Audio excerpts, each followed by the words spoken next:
Welcome back, everyone. Welcome back to another CranKy Duckling broadcast. Welcome to the SC2 Euro Cup 2023, day number 1. I'm, of course, host Live VIP. With me, I'm joined by my lovely plushies, by the people in the chat as well. And welcome, everyone. Welcome to, again, something a little bit different, something a little bit special here. Welcome to the Euro Cup. As, yeah, we are just getting things underway. I apologize for the extended delays here, for the extended break, but we are waiting for our players to actually arrive, and they have it done so. This is, of course, going to be a 2-day event, actually, for those who maybe have not tuned in or maybe heard of this before. It's going to be a 2-day event open to, I believe, all regions, actually. I may be region locked to Europe, though. Exclamation mark B in the chat if you guys want to link to the bracket yourselves, as we can have a look at the tournament that we have before us. Again, big shout out to Platoon. Platoon are a team that have been organizing and hosting this event, or that are going to be hosting this event, and there's quite a lot on the line. It's going to be 400 USD. It's pretty top heavy as we get into. It's pretty top heavy. It is going to be top 2 paid outs. Top 2 with first place getting 300 and second place getting 100 USD respectively. Still pretty hefty amount of money, but a brutal tournament nonetheless. Very brutal. And we have players from all around the European region, from all around. And let's see if we can actually adjust our bracket a little bit here and delve into this. Can I? There we go. That's what I was looking for. Okay, so from the top, we have quite a number of players, actually. We do have Baby Marine here at the top of the bracket, representing Italy, of course. We've got, Rostock as well. I'm just going to point out some of the notables that I'm familiar with, because the bracket is a little bit daunting. It's a little bit of a daunting bracket. We have Baby Marine, we have Rostock just underneath that. We have Wayne as well. Okay, we have Wayne just underneath them as well. We have Radka, who I'm also familiar with. UED Soldier, the Protoss player. Last time we saw him, he went to the ace match against Geralt. So UED Soldier is one to keep an eye on. We have, speaking of, Geralt as well, just under them. Geralt of Rivia, if you will. Acheron, yo, it's been a hot minute. It's been a hot minute since I've actually been able to cast Acheron, actually. The Terran player from, the Terran player from Spain. So yeah, I'd love to get into some Acheron at some point. We have young Yakov, not so young anymore, but young Yakov nonetheless. Scrolling down a little bit further, we have Astra, Night Phoenix's sibling. We have Astra, we have Azura, which is what we're going to be covering next. We are going to be jumping onto Azura here in the first round. Scrolling down a little bit further towards the bottom, we have Art, not to be confused with the Polish Art. There are 2 Arts in the land of Europe, or in the European region, and that is the second Art. And we have Nikic here towards the bottom, and we have Exo Striker as well. So plenty of players here. Again, we have a round of, what, 64? Quite a large bracket, quite a large tournament here, and I'll try to keep up, I'll try to catch up with everything that has been going on. But here we go, spawning in the bottom left-hand corner, we have the green Protoss player representing Bing Bong Esports. I shake my head. It is Azura. And spawning in the top right-hand corner, we have his opponent, we have the pink Terran player. It is Zardiant. Am I familiar with Zardians? Not at all. Not at all, but I am here. I'm ready to be introduced to them. Again, unfortunately, Zardian was a little bit late. Did apologize profusely when it came to being late, but alas, we are here. We have our match. We have our first best of 3 of the night. And when it comes to players I can keep my eye on, I am keeping my eye on Wayne, Rostock, Acheron, Baby Marine. Like, these are players that can make some very deep runs, and I expect great things from them. Again, it is going to be a 2-day event. We're going to be covering all the rounds up until the semifinals. So basically, day 1 is everything up until the semis. Day 2 is going to be the semifinals, and the finals, that'll be tomorrow after Sparkling Tuna Cup. So plenty of StarCraft is upon us. I also did see some people earlier in the chat asking about, you know, what else is next year on the CranKy Ducklings? Are you covering DreamHack Atlanta? The answer is yes. DreamHack Atlanta is in 4 hours time, or 3.5 hours at this point. So we're going to be covering this event first, and then from here we will be dipping into DreamHack Atlanta day number 2 as well. So a very action-packed weekend of StarCraft. A lot of casting to be had. I'll do my best. I'll do my best to stay sane. As we're getting into our openers here, we do have an economic opener out of Zardians going for a Rax Expand. Only a single gas opener here, so very economic from our pink Terran player. Meanwhile, Azura back at home. Really interesting building placement here. I've never quite seen this, where we have the pylon next to the Nexus, and we have like a bit of a Sim City being set up here at the natural in a pretty interesting position. So yeah, I mean, in a way, it means that the Cybercore is a little bit safer. It's a little bit less exposed in a way. Yeah, just really unique.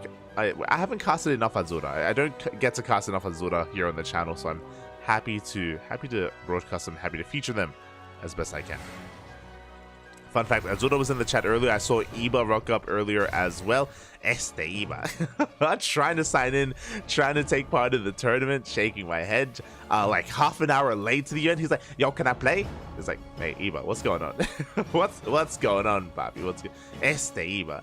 As the Adept has arrived, CC is going to finish on the low ground though, so Azura unable to delay that, but we do get into the main base, and the SCV is under fire. Takes 3 shots to kill a worker. We will delay the starport, but the SCV is going to be saved. Quick moves out of Zardiant.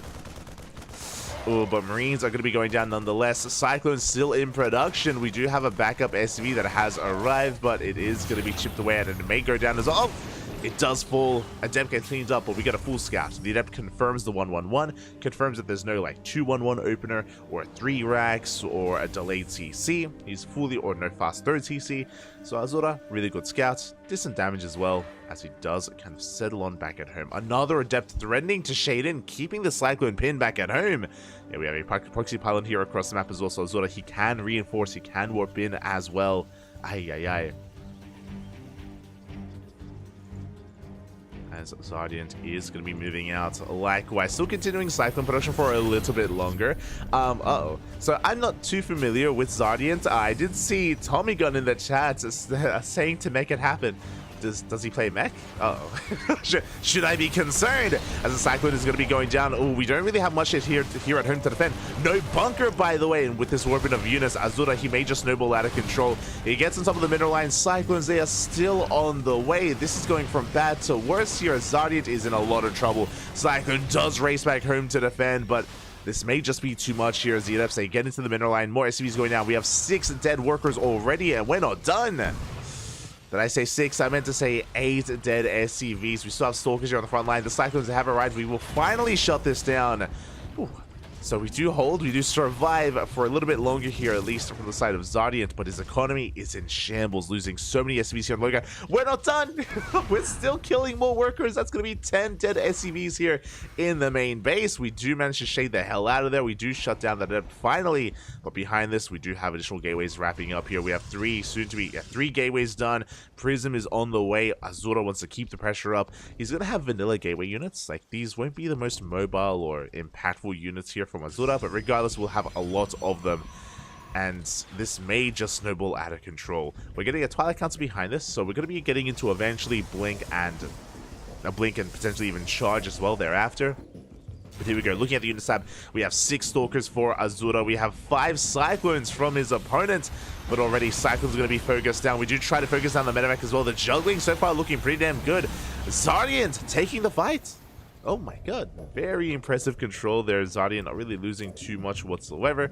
Yeah, has only lost 1 Cyclone throughout this game, and he is making non-stop Cyclone production. Is this what Tommy Gun meant? It's possible. As we do have a 3rd TC now on the way, still just hyperfixated on the 1 reactor factory. There it is. We have Banshees and Cloak in production as well. Azura going to be taking his own 3rd base on location. Now, at least Azura didn't lose too many Stalkers. Did end up retreating here. Is going to be, again, consolidating his forces back at home. Blink is on the way. Forge as well for +1. Liberator has arrived. The Stalker's a bit out of position. Probes are going down. And Zardiant, he is looking to fight back here. Does take down 3 workers. Does deny a lot of mining time as well. And here we go. Zardiant is going to be pushing. How many Cyclones? We have 9 Cyclones in total up against the 10 Stalkers of his opponent. Bearing in mind, no Blink. Without Blink, these Stalkers, they're in quite a bit of trouble. Now, they do have the Warp Prism, so we can blink backwards defensively. We can juggle and try to, of course, preserve our units, break those locals. But here we go. The Mass Cyclone has arrived. The juggling, how good is it? We do have the overcharge, and we have to respect it. Once again, good juggling from Zodiant as well, keeping one of those Cyclones alive. Did lose one in the process though, and again, the overcharge put in a lot of work. Azura going to be able to hold on to his third base. Meanwhile, behind this, there it is. We have more factories on the way. The mech is upon us, even pulling a couple of boys to repair as well. We do see a scan just to shut down any kind of observer that would have been out on the map. It looks like the observer did go down. A Banshee production is commencing, is underway. Cloak has completed, so Zodiant going straight for these mineral lines. And what do we have to defend? We do have an observer. Looking at the vision of Azura, we did see the researching tech lab. Okay, we did see it. We are aware. We know. But is Azura going to be able to defend here? Does he have his units in position? So far, he does. He's got Stalkers and Detection here at the natural. We have the Liberator in the main base. It's distracting his opponent. Here we got the Cyclones that do dive in. And this time, there is no overcharge. How good are we going to be able to micro back? Pretty damn well. But Blink is done. Blink is done for Azura. He's going to be able to go toe-to-toe with this army. Another overcharge is popped, keeping these Stalkers alive. GG gets called. Zodiant was committed. And Azura weathered the storm, takes game number 1. Ooh, GG. GG, well played. Azura looking strong, powerful there in game number 1, able to take it in the end. And yeah, with that, this is a best of 3. It does take a lead in this series, but that was merely game 1. We still have plenty more matches ahead of us here. And I want to believe, you know, Zodiant, I was not too familiar with him to begin with, but now, you know, I'm being introduced and I understand. I do understand here that he's a very unique player, looking to mech it up whenever he can, and I'm all for it. And mech is a very unique thing here in TVP. I'll be honest, if Zodiant was ever to look at the VODs, I would highly recommend checking out Dolan's games from last night and from ESL Masters Winter, the regionals. Those who don't know, for those who weren't here last night when we were casting DreamHack Atlanta, Dolan has a very cheeky build. Sorry, not DreamHack Atlanta. Dolan when he was competing in Home Story Cup. That's it, Home Story Cup. And ESL Masters Winter in the regionals. Dolan has a very nasty 2-base mech all-in, which can do very well. It almost killed Harsum. It did kill Nina. It gave Trigger a run for his money as well. I recommend it. I recommend it. Maybe Zodiant is one to embrace it as well. So them Dolan builds, you know, maybe they're like-minded individuals. Regardless, we're getting into game 2 and spawning in the top left-hand corner of Oceanborn, we have the green Protoss player representing Big Bong Esports. It is Azura. And spawning in the bottom right-hand corner, we have his opponent. We have the pink Terran player here representing himself, from my understanding. It is Zodiant.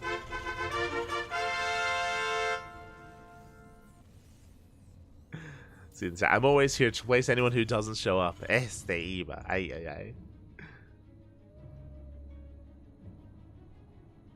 We go. Also, hello, Lord of Terrans. I saw Babylings in the chat earlier as well. Complete. Bienvenidos, bienvenidos. So, Kamikaze, Wormstick, Saldo, Senor Sadsack, Easy Phil, welcome, welcome. Hope you're all enjoying yourselves. Hope you're all having a great weekend as well. A little StarCraft going on. We were just, of course, covering DreamHack Atlanta earlier yesterday. And, yeah, the weekend just continues chock full of StarCraft. Whether it's Euro Cups, more DreamHacks, even Sparkling Tuna Cup as well. Enjoy. Enjoy, as we do see a very different opener this time. So Zodiant's game 1, if you remember, winding it back a little bit, Zodiant did go for a Rax expand in game number 1. This game, double gas. Double gas opener from our Terran player is going for a faster factory, going for a much more aggressive opener, going Marine first to shut down that probe, and I wonder, I'm curious, how hard are we going to commit? Zodiant, he could go for a 1-1-1, he could go for a 1-base all-in. After this factory, we'll see what he throws down. Does he throw down a second factory, a starport, or a CC? 1-base all-ins are uncommon, but not unheard of, so my eyes are definitely on Zodiant here to see what he brings to the table. Atom Swap is going to be upon us. We do have a backup probe scouts moving on out across the map to try to get a pylon, maybe a pylon up and running to kind of set up some reinforcements. There it is! Starport. Starport is on the way. 1-base all-in. Very committed, very aggressive build here from Zodiant. There is no expansion, and Azura is in the dark. He's not really aware of what's been going on. It is going for a gate expand, followed by a 3-gate follow-up here. Very interesting. A lot of production. We're going to be having an abundance of units early on. That is a good thing here for Azura because of this one base all in. Additional gateways are always welcome. We need to warp in. We need units here to survive because we are pumping out 2 cyclones at a time. Going for an add-on swap. Cyclones have been revealed. And we are going into reactored medevacs? Okay. Alright, Zardians, show us what you got.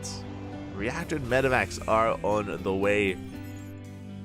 Cyclones being fanned out here as well to try to shut down any kind of scouting from his opponents. CC now in production on location. A very delayed CC. So this is not an all-in, but this is very committed. Very committed build here from Zardiant. Because he delayed his expansion by so much for so long, he needs to get damage done. He needs to get across the map and kill workers and trade with the army and gain value here. If not, Zardiant is just going to fall behind. He's already behind economically, essentially. So he has to try to catch up with this build, with this push. Adept does confirm the push coming across the map. Does he commit to the shade? He will. He's going to be delaying the CC on the low ground. That's sort of being so annoying, so terribly annoying here at the natural base. And again, he saw the army coming. You have a shield battery, you have the stalkers on the way. Azura is getting ready for the push. Not ready in the main though. Shield battery just now in production, but it's not done. Here we go. We're diving into that main base. Probe's going to be going down. Quite a lot of them already. We don't have to miss this game heart. It's going to be 8 dead workers. A pretty good start here for Zardiant. And now we're going to try and trade with the stalkers. We get 1. Oh, the juggling does. The medevac does go down, but oh my god, so many stalkers fall. We need some good target farming here from Azura as he loses another stalker. Eventually, he will clean this up, but the trades weren't looking too bad, and we're getting more probes. We're getting more workers. Just barely. Looking at the unit tab here, it was 11 dead probes, alongside 6 dead stalkers as well. For how many cyclones? Only 6. Only 3. Only 3 cyclones went down. Very good trade. A very good trade here for Zardiant. You can see how efficiently he was able to trade out. Even in gas, much better in minerals though. And now Zardiant can get into his own economy. Now, as the dust does settle, Azura still ahead in workers. Still ahead in workers. Doesn't have the best tech though. This is very similar to his playstyle last game. Delayed Twilight Council, which means delayed blink. Delayed blink. Delayed tech in general, immortal production, any kind of charge or +1 with a forge. So yeah, this is also kind of really interesting build from Azura. As he comes, no shot! He does come across that Banshee. Banshee goes down, Cloak was not done. Behind this, we're getting into additional factory production. And the 3rd CC is on the way, but here comes Azura. Now it's going to be his turn to try to be the aggressor, to try to put his opponent on the back foot. Going for the force fields, juggling into the main. Oh my god. So dirty. Oh, the sentries. Oh, 1 sentry does go down. We're going to need additional warp-ins, though. We need additional force fields available to try to lock Zardiant out of his own main base. There's no way in. He's stuck on the other side. Boys are being pulled, but the production is well upon us. We have another force field. We do not. Good target firing on that sentry. The force field is going to run out. We're going to get on top of this. But so many SCVs are falling. Every single worker in the main base. Ay. The Cyclones, they will clean this up, but at what cost? The cost of 24 SCVs. We have to cancel. Yeah, we cancel the 3rd base. We're all in. It's all or nothing at this point. 0 economy. There's 2 SCVs left in the main base. Barely anything. Essentially a 1 base economy. We barely even have boys to pull. We're pulling a couple of SCVs. We have to send everything across the map. Now, what do we have at home to defend? Shield battery, overcharge. We have another shield battery here in the main base. +1 attack just now starting.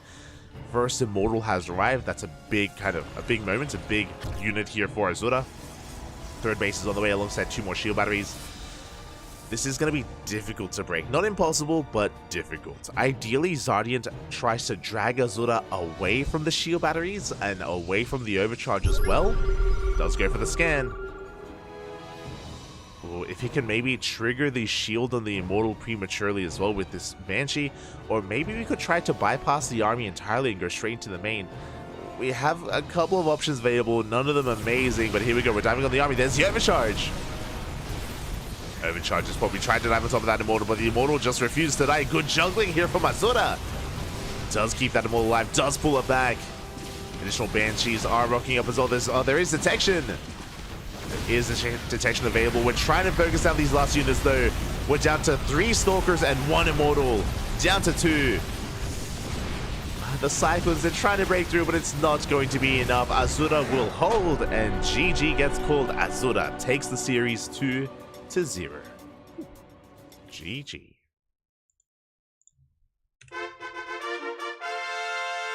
GG, well played. Congratulations to Azura for taking the series 2-0. But a shout out to Zardians. Again, I've never had the luxury of casting him. Never been able to cast him before, but I appreciated it nonetheless. I appreciated it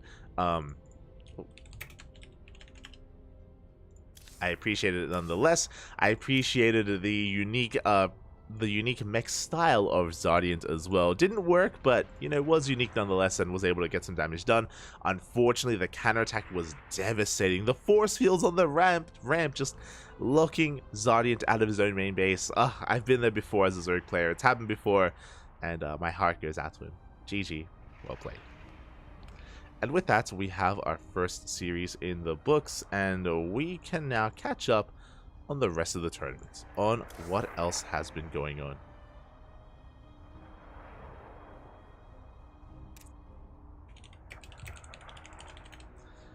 As we do have a couple of updates that have been coming in.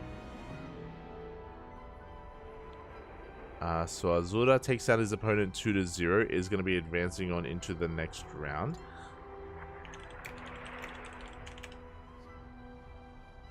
And you know what, let's have a look together. Let's do our best to have a look together here.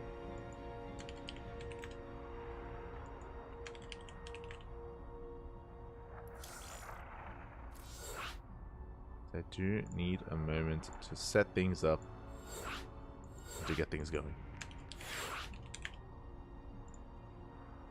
Have my next lobby. I need time though, I need some time. One momento here. Okay, beautiful. Okay, from the top. Just making sure the casting tool is ready. We do have a couple of walkovers that have been coming on through here. But I did want to check Azura's series and where he would turn up after a series. It looks like, okay, Azura 2-0 Zardiant. He's up against GG Machine in the next round. Again, I'm not too familiar with GG Machine, so wish him the best of luck. As Art has been mowing through the bracket as well, working on through towards the 4th round there. Meanwhile, we have our next series. We are getting into a ZVP with players that I've had my eye on, and this is looking to be a juicy series because spawning in the bottom right-hand corner of Hecate, we have the Red Protoss player representing CSO Esports. It is Rostock. And spawning in the top right-hand corner, we have his opponent. We have the blue Zerg player representing Starlight Twinkle. It is Wayne. Wayne, one of the best Zerg players in all of Europe. I would say Wayne being the favorite player to take the entire event. I say that we did recently cast Hatchery Cup. We recently casted Hatchery Cup number 10, and we had a best of 5 grand finals between Wayne and Geralt. And Geralt did take the series. Geralt was our Hatchery Cup champion. So, and you know who else is in this bracket? Geralt as well. So we could even see a rematch. We could even see Wayne and Geralt face off in the finals again.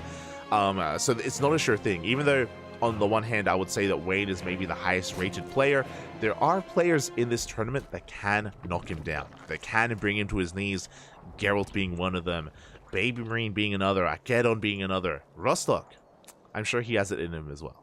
I want to believe. I do want to believe. But now it's going to be a gate expand from our Protoss player.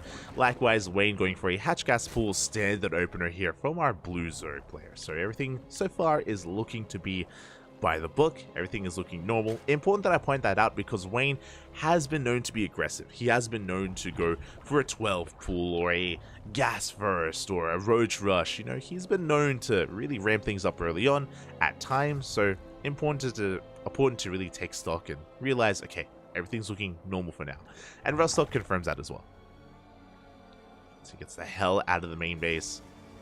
We'll be racing back home. We should be getting into our tech of choice. Based on the pylon placement here, it looks like a Stargate opener out of Rostock, but we'll see kind of what tech he decides to go for. A Twilight Council opener, Twilight Council opener is always an option as well, depending on what kind of direction Rostock wants to take us in.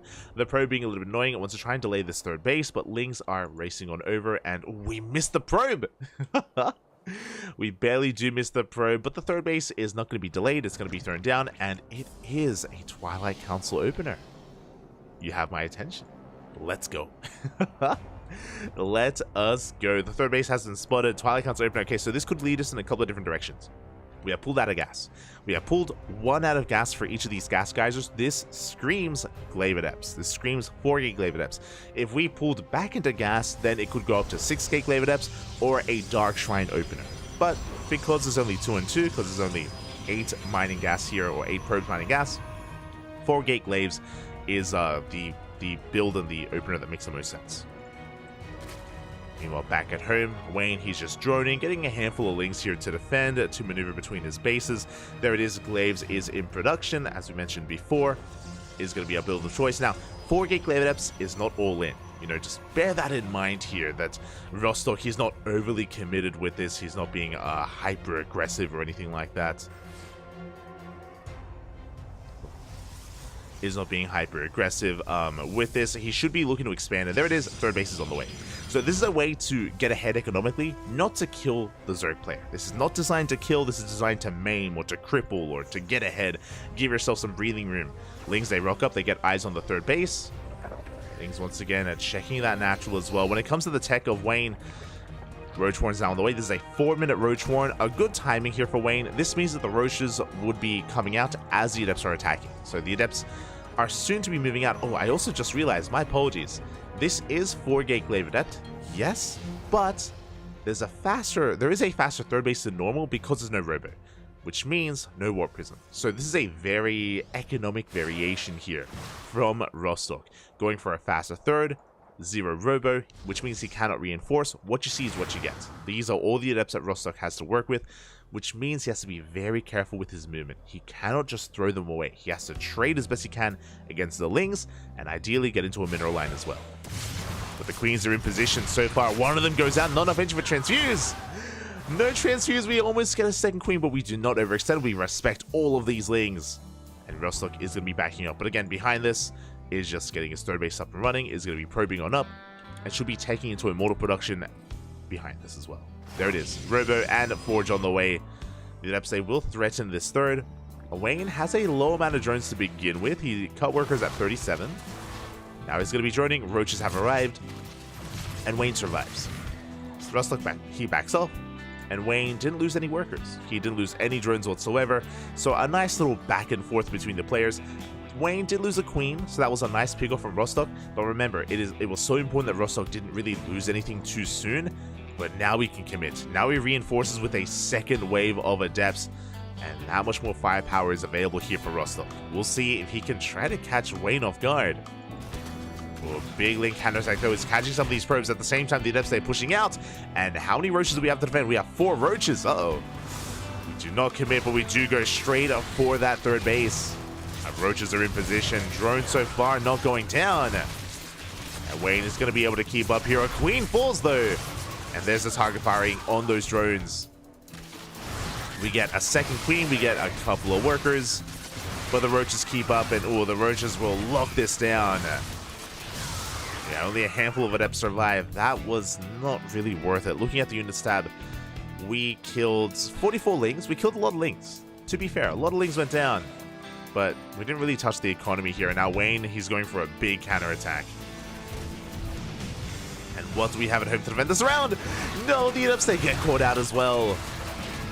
3 Adepts will get picked off. The Roaches, they have arrived. Immortal's not done yet. We have shield batteries on the way. Overcharge soon to be upon us as well.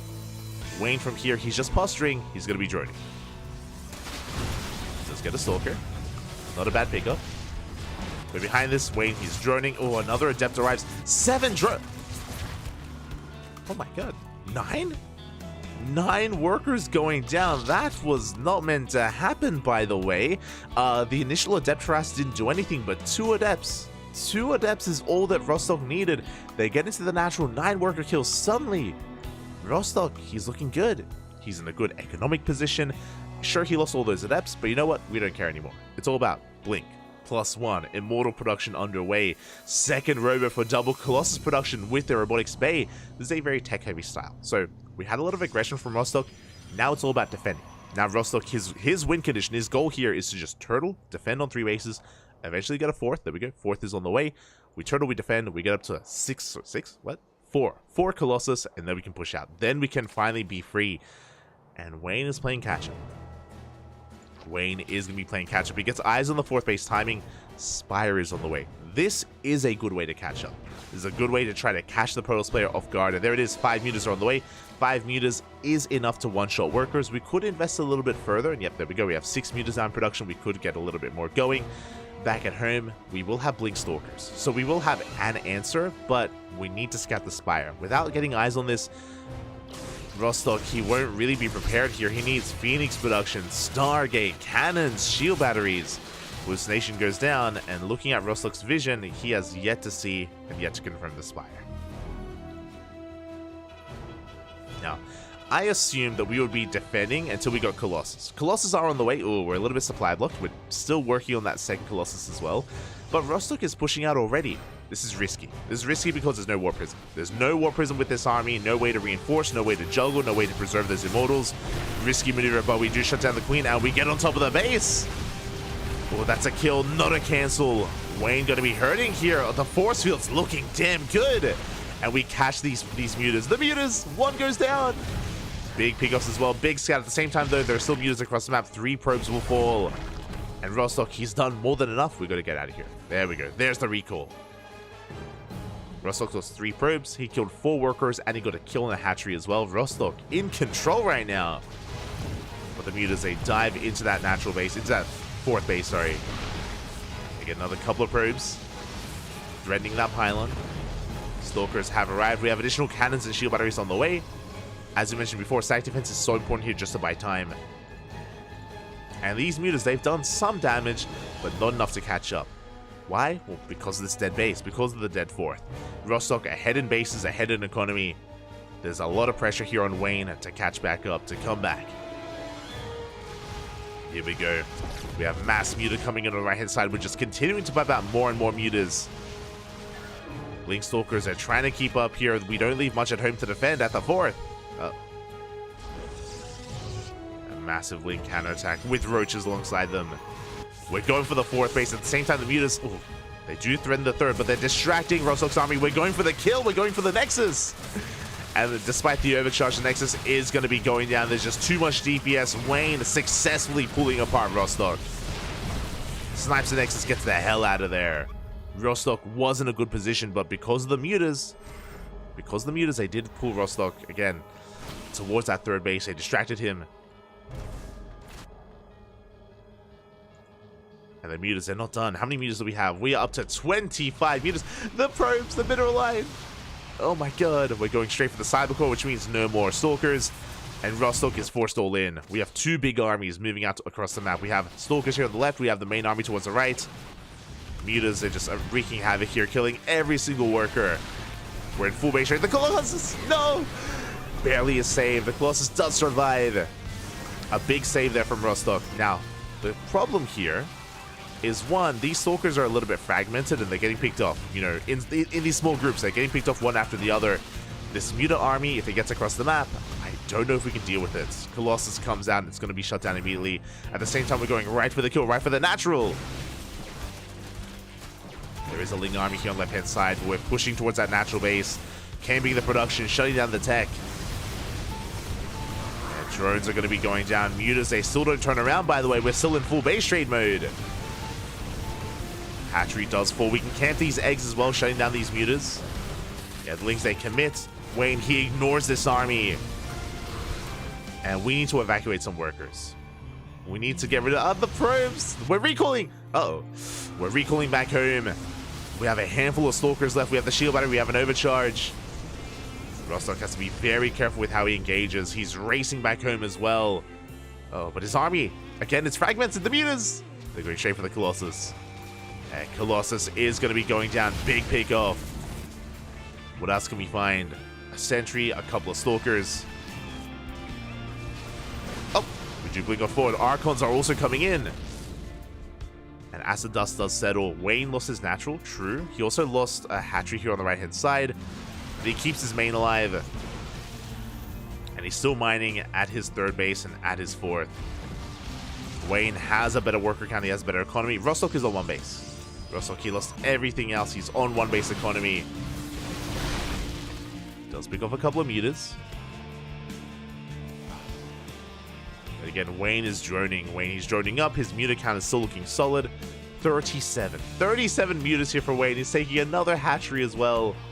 Again, Rostock had to recall just because he's stuck on one base and he didn't have any probes on the map. Didn't have any other nexus. He could not commit to the base trade. Part of me wishes he did go into the main though. Killing this base would have been huge. Killing the tech would have been huge as well.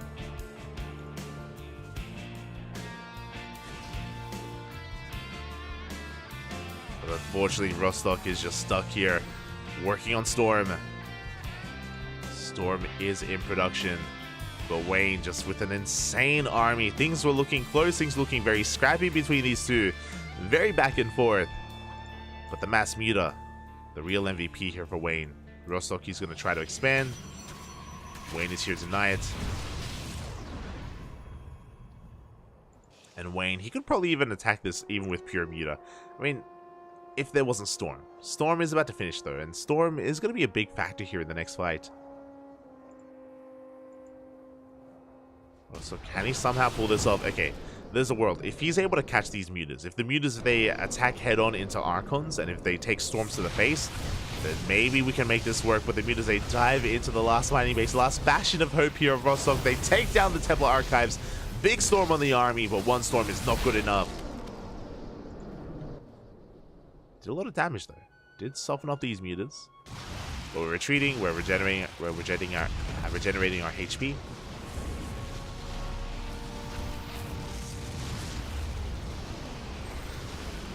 Just taking down some more of these gateways here, forcing a Rostock out of position. We have Lings getting ready for their own counterattack here at this last mining base. Rostock trying to take a ninja. Trying to get a hidden base up and running. Meanwhile, Wayne just picking apart at whatever little is left. Buildings are falling, gateways. Rostock, can he keep up?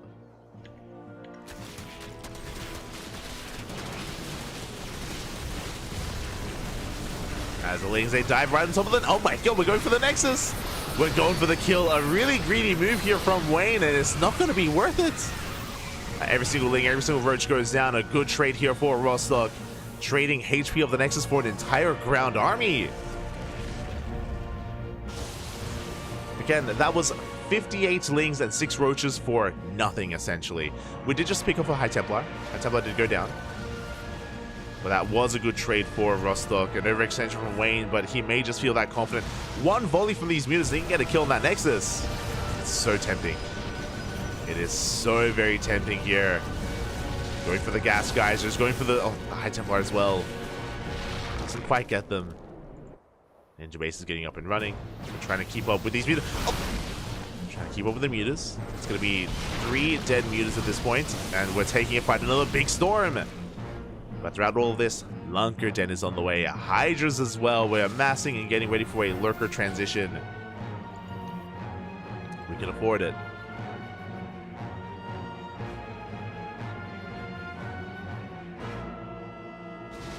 We can afford it as these meters are still having their way. They go for the Nexus! One more! And they will get it. The final mining base of Rostock going down. He does have this base here towards the top right, to be fair. Does have that ninja base. As the mutas, they take down the gateways. Rostock's been stuck with this army for quite some time. He's pushing out. He's going to find some bases to take care of as well. But again, the Lurkers are on the way. Do we have detection? Oh. We have one observer. We have one observer with the main army. We do have detection available. Base is going to go down. Full base trade once again. Rostock gets one hatchery. He's going for another. Meanwhile, Wayne going straight for the last remaining buildings here of Rostock. Hatches a couple of spine crawlers. The lurkers are in position. There's no way up this ramp. No shot. We're gonna go. Oh, we're going for it. Okay, Rostock gonna avoid that ramp, thankfully. He's gonna rotate around, trying to catch some more of these lurkers. That's 13 lurkers, though. We dive on top of them. It's gonna be a brutal trade. We do get 4. 4 lurkers go down. Another hidden base here towards the left-hand side. We do come across another Nexus. Wayne gonna shut it down. Lurkers in position. Oh my god, the ramp! Oh, massive spine shots go off.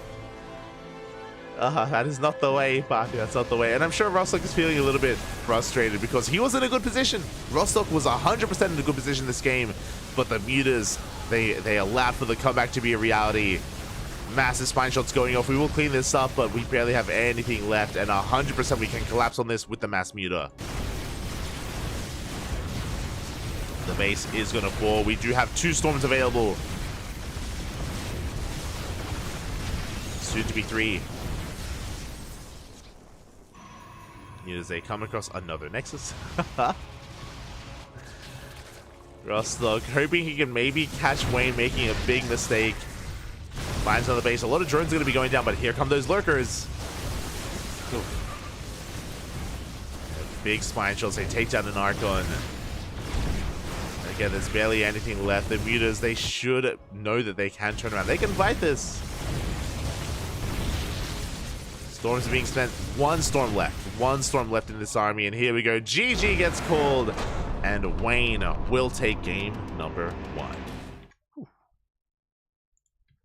But that was pretty intense. GG, well played. Congratulations, Wayne will be taking that first game. But again, Rostock was in a better position initially. You know, he was the first player to get up to 4 base saturation, to be able to cripple the economy of Wayne.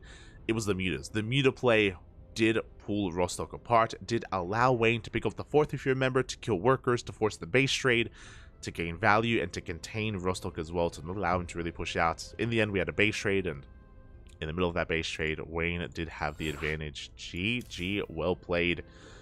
We'll take game 1, but again, based on Rostock's performance there, I can see us getting an ace match. I want an ace match. Give me a game 3.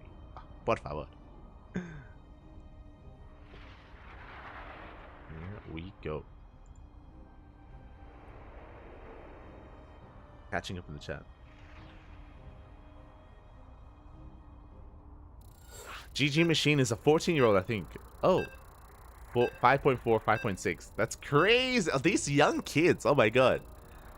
He's like, Eba. Eba is here. Yeah, he is here.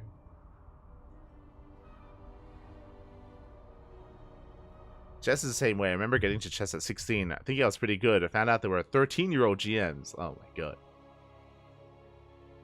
That one adept did 4 times the amount of damage that 15 Death Rumbai did. Exactly. I mean, that was the moment when Rostock took control of the game, and then it slipped away. Slipped through his fingers in the end. GG. But here we go. We're getting into game number 2, and spawning in the bottom right-hand corner of Oceanborn, we have the red Zerg player representing Starlight Twinkle. It is Wayne. And spawning in the top left-hand corner, we have his opponent. We have the blue Protoss representing CSO Esports. It is Rostock. Rostock looking to fight back, looking to tie up the series, and based on Game 1's performance, I know that he didn't win Game 1, but I want to believe that Rostock, he has it in him. He has it inside him here to fight back against Wayne. Not going to be easy. We saw that even in a game where he was able to gain an economic advantage, where he was able to cripple the economy of the Zerg player, the multi-pronged aggression, the multitasking of Wayne was too much for Rostock to keep up with. That is something that did seem a bit apparent there, and yeah, just a little bit too much chaos was ensuing. So we'll see if Rostock comes at this with a bit of a different approach. Remember, winding it back, game 1, Rostock did go for 4-gate Glaive Adepts, but it wasn't your standard 4-gate Glaive Adepts. Remember, it was a more economic variation where he skipped the Robo, went for a faster 3rd Nexus instead, which meant that he had a smoother transition into the mid-game. So yeah, very interesting variation of Glaive Adept from Rostock. We'll see if he does that again, or if he does something different. I'm here for it.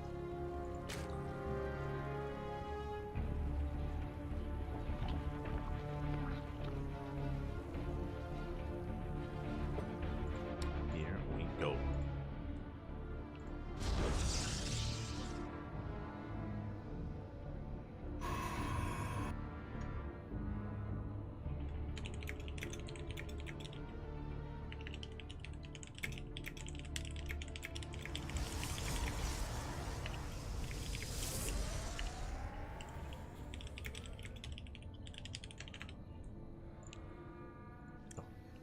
As for now, we are just settling into this. We do have just a gate expand into the cybercore here from Rostock. So everything is going to be looking solid here. We have our tech of choice. I was about to theory craft a little bit and, you know, have some fun theorizing what kind of direction we would go in. But there it is. Twilight Council opener from Rostock. Once again, 2 games in a row. And once again, we pulled out of gas. So because we only have 2 and 2, 4 in total, it is going to be Glaive Adepts. It should be Glaive Adepts. But as we saw in the last game, different variations, right? Are we going to throw down a Robo, or are we just going to commit to purely gateways instead? And there it is. 4-gate Glaives is going to be kind of the backbone of this build. Glaives should be on the way. And we'll see if Rostock can have as much success with it as he did previously. We shall see. Behind this, hatch gas pool opener into a 3rd base. Standard play here from Wayne. Everything looking normal, everything looking as it should. There it is, Glaives are in production. So it looks like we're skipping the Robo. So once again, Rostock is going for a faster 3rd. It's going to be going for a faster 3rd Nexus here. Back at home, so that economic variation once again. But the Ling will confirm this. Wayne, he has eyes on the would-be 3rd. He's at least aware of the more economic approach from Rostock, similar to game 1. Behind this, we are reaching the 4-minute mark. Once we reach the 4-minute mark, we should be seeing a Roach Warren thrown down by Wayne. That would mean that Roaches would come out in time for the Glaive Adepts. I'm concerned as the game progresses here that we still don't see a Roach Warren, though. This is a little bit greedy from Wayne. He may believe... Okay, there we go. I was gonna say he may think it's like a Stargate opener or something, but there we go. Roach Warren's on the way. It's a little bit later compared to last game, which is a little bit concerning because the Rush Spike round on Oceanborn is shorter than that on Hecate. So it's gonna take a little bit less time for these units to get across the map, which means we have less time to react and make roaches. So the later Roach Warren is a little bit scary. Here we go, Adepts are arriving. As you can see, Roach Warren is still in production. Every second counts. The Adepts are soon to arrive. Wayne, though, amassing a massive amount of Lings.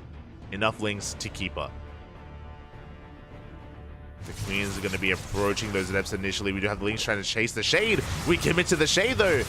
And the surface area is reduced. We park them behind those mineral patches. The Lings, they just can't really get on top of this. Good trades from Rostock, but regardless, this is going to be cleaned up. How many drone kills do we get? We get 3. And we shade into the main. No, the drones fight. Oh my god. The drones, they turn around to fight. The Ling's not in position. 9 workers go down. But we clean up the Adepts, and now we can counterattack. Was that worth it? That was 9 Adepts for 9 drones, plus 33 Lings. Not a bad trade for Rostock. We do have a Ling counterattack, but we have plenty of Adepts back at home to defend. Rostock will hold. He will hold. He will survive. He gets away with his 3rd. Behind this, a much faster Robo this time, and that is not 4-gate Glaive Adepts. That is 6-gate. This is essentially a 2-base all-in. Essentially, basically, we're not saturating the 3rd. No probes here whatsoever. We're not taking additional gases either. We're not taking up into Immortal production, into a Forge, into Blink, for example.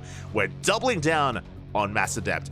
I love that this looks the same. This looks very similar to game number 1. But it's anything but, because it's a 2-base all-in. This Nexus is going to be going down. Rostock doesn't really care. Doesn't really care about the space, because he's doubling down here on pure Adepts. Is this going to work? Is this going to be enough? As he shades into the natural base, we do commit. Piles, they are not going to be connecting. A good dodge there from Rostock. Ling's going to be going down as well. We do have a handful of roaches. Wow, will connect here in the juicy center of those adepts. You do shade the hell out of there. Drones are going down. Another big warp in into the main base again. We can warp in 6 adepts at a time, and there's no turning back. We are all in. Prism's going to be forced back. We get into another mineral line. Drones are falling left and right. The Lings are being cleaned up. How many roaches do we have? We have 13 roaches trying to keep up with these adepts. They can clean this up if they can reach them. Wild does connect as well, but we do commit to the shade. Another big warp into the Prism. Barely surviving. The Queens are going for it. Up. They're going for the Prism. The Prism will barely survive. As the dust does settle, Wayne, he did lose a lot of workers. He's down to 35 drones. The Ravager does get focused down. We're going to try and focus down as many drones as we can get here. But it looks like Wayne holds. Wayne does hold. Rostock, that push had to end the game. Not just kill drones. We did kill workers. 22 dead workers. It's not bad. But we had to do more than that. We had to break the Roach Army, break the Queens, snowball out of control into a win. Wayne survives. He survives. He's got 3 bases. He's got roaches to fight toe-to-toe with whatever Rostock has next. And Wayne is redroning. He's resaturating, taking gases. He's made it. He weathered the storm. Meanwhile, Rostock, he is transitioning into a follow-up 2-base all-in. We have Immortals on the way. Also, it wasn't even 6, it was 8 gate. So my point, it's 6 gateways in the main, it was 2 here at the natural. So I miscounted. It was even more committed. It was 8 gate glaive adepts. Oh my god. I don't even know if we can sustain 8 warpins of adepts, but behind this, Immortal production underway. We're not taking a third. The goal here is to go for a second all-in, this time with Immortals. And the Immortals, they're going to be the answer to the Roaches. The Lings are going to be the Adepts are going to be the answer to the Lings. Is this going to be enough, though? Do we have enough? Because how many Roaches do we have to work through? 23. That's a lot of Roaches for 2 Immortals. That's, it's a tall ask. Here we go. Rostock is going to be pushing. There's another massive warping of Adepts. How many Adepts do we have? We have 21. Almost as many Adepts as Roaches. But again, Adept versus Roach, not something you want to see too often. One of the Immortals almost gets caught out.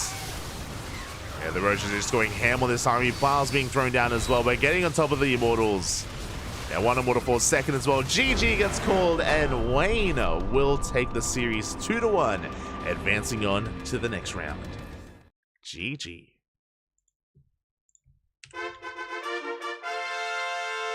GG, well played. A solid performance there out of Wayne. A shout out to Rostock though, because again, game 1, he was looking strong, he was looking powerful, he was in a good position up until like the halfway mark. And here in game 2, I love that it looked like the same build. I love that it was set up, designed to try to throw Wayne off and try to lure him into a false sense of security. Oh look, I'm going economic, right? I'm throwing down the 3rd base, you know, I'm going without a robo again. But it was anything but. You know, we did end up throwing down the robo. We went up to 8 gateways as well. We did not saturate the 3rd base whatsoever. It was a ruse. It was, again, designed to throw off Wayne, throw him off the scent. So I loved the mind games were kind of transpiring there. Didn't work, but I loved it nonetheless. I appreciate it. I appreciate it. GG, well played. Wayne will advance on. It is single elimination, so Rostock is going to be eliminated. Is going to be eliminated from the tournament. My condolences to Rostock. My condolences. But GG nonetheless. And with that, we are getting ready here for our next series. We're getting ready for our next matchup. Exclamation mark B in the chat if you guys wish to have a look at the bracket yourselves. Let us quickly switch over. It looks like I have confirmation. Azura, I believe, is mid-series against GG Machine. Again, I was unfamiliar with GG Machine, but hearing that he's like a 14-year-old GM player, like that's really impressive. That's really cool. Like I kind of want to watch it. Kind of want to experience that.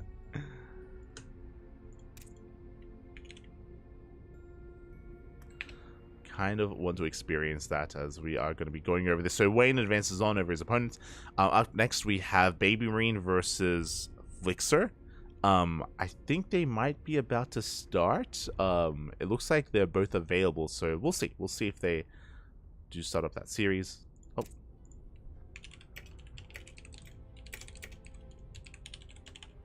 Just message some of these players here.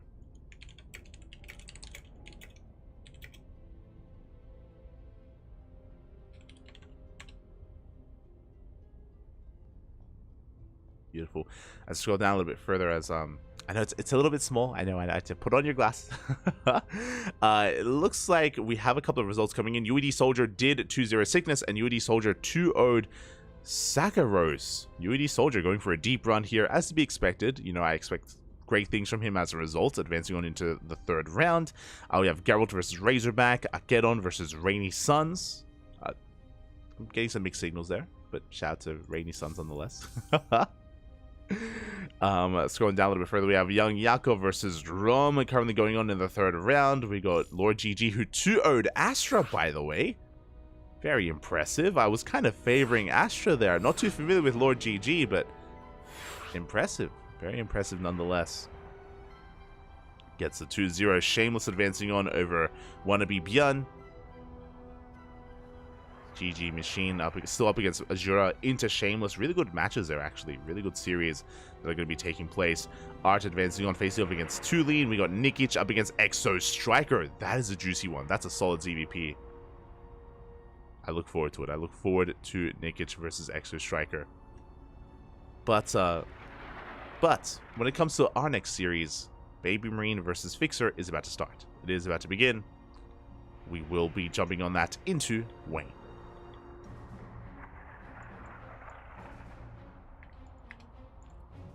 So let us get that going.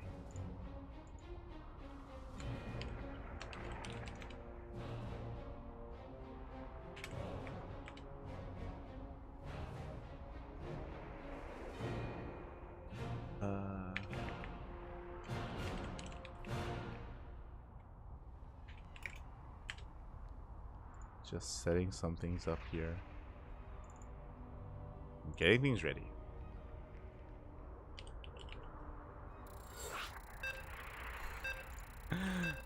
Looks like they weren't really...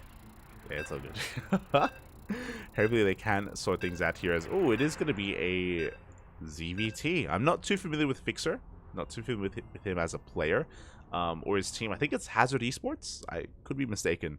But here we go. We're diving into our next series. The winner of this series, for some context, goes up against Wayne.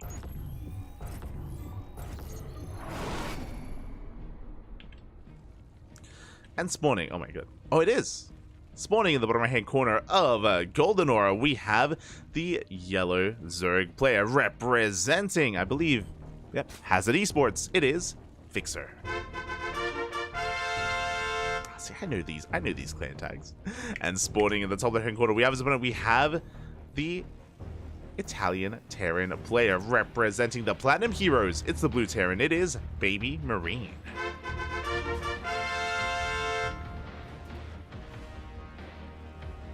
Here we go.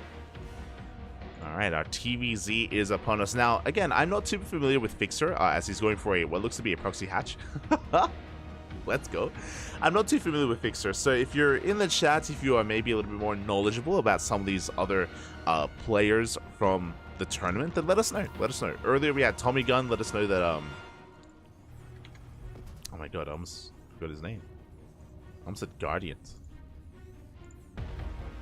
I liked his name. Hold on. I'm just double check. Zardian, that's it. Let us know that Zardian was more of a meching player. If anyone's familiar with Fixer, let us know. Let us know. Give us a little bit of insight. Give us a little bit of lore. As for now, it's going to be technically a hatch gas pool, but with a proxy hatchery or proxy hatchery across the map. Baby Marine is none the wiser. He's getting into a standard opener. SCV moves down to low ground. Now he's aware of the hatchery. Immediately, Bunker is on the way. Bunker gets thrown down. And we'll see how committed Fixer is going to be. I'm again a little bit caught off guard myself. Just a little bit.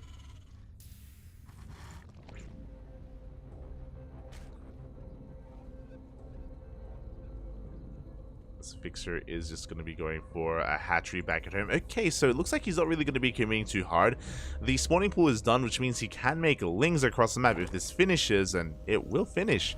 So we have queens and lings on the way. So from my understanding, the way this works is that you do actually prioritize spreading creep. the queen comes out and you can spread creep here, throw down as many tumors as you can.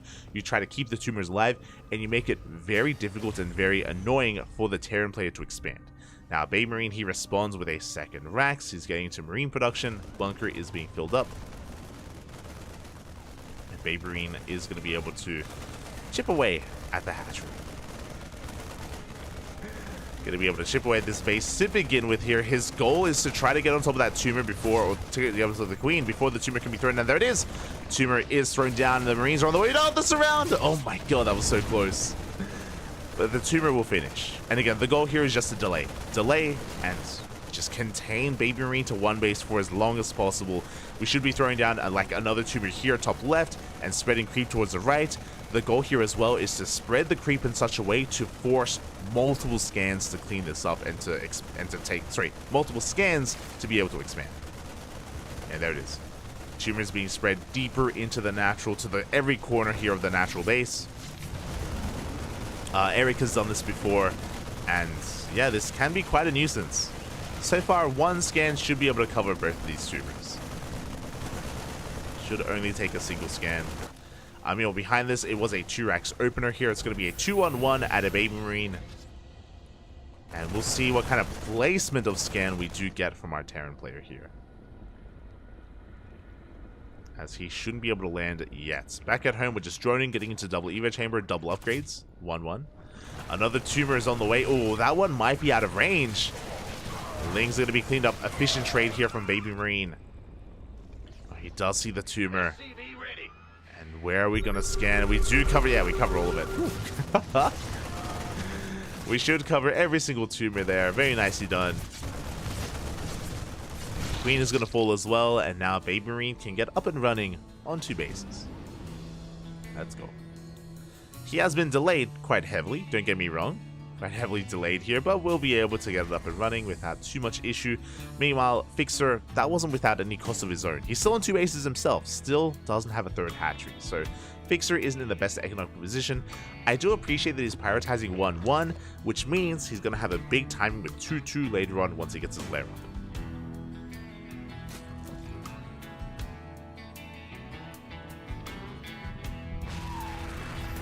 So again, a really interesting style here from Fixer. Now, as he is working on 1-1, as it's halfway done, we do have Baby Marine moving out with the double drop. It's going to be zooming across the map. I also just realized that, like, the white on yellow is so bright that I can't even see Fixer's name on OBS. Like, being casting, we can't see the name. It's burning into my eyes. Oh, my apologies. My apologies. Can I fix that? Maybe. Hold on. Until then, though, we do have the double drop into the main base. Stim is done, by the way. Pure Ling. 0-0 Ling's going to have a hard time dealing with this. And Baby Marine, he may just kill his opponent here and now. As 2 queens going down. The drones as well. A massive amount of damage here. Almost every single worker in the main base goes down. That is 9 dead drones. And we're not done. We're getting into the natural. No Bailings, no 1-1, no queens. And it looks like the game may just end here and now with this 2-1-1 Stim timing. I was hoping that we would have enough Lings and Queens to defend, but alas, the counterattack is just too much. There's nothing left here. And Baby Marine is going to be able to take a lead in the series. GG gets called. And Baby Marine takes game number 1. GG. Oh my god, opting to go for the 2-1-1 follow-up to punish this was brutal, and again, we just didn't have enough queens or Lings to hold on. I appreciate that we were rushing. The Zerg player was rushing into 1-1 upgrades. This is true, but the upgrades just weren't done in time. We weren't able to defend, and yeah, Baby Marine, that double medevac drop just snowballed out of control. GG.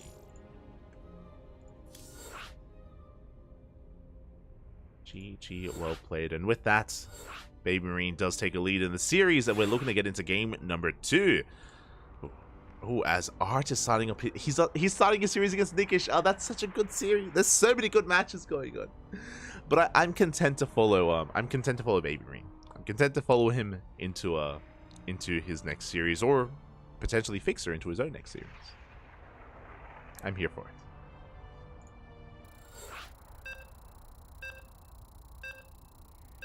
I am here for it, and yeah, from here, we're getting into our next game. Getting into game 2 on hard lead.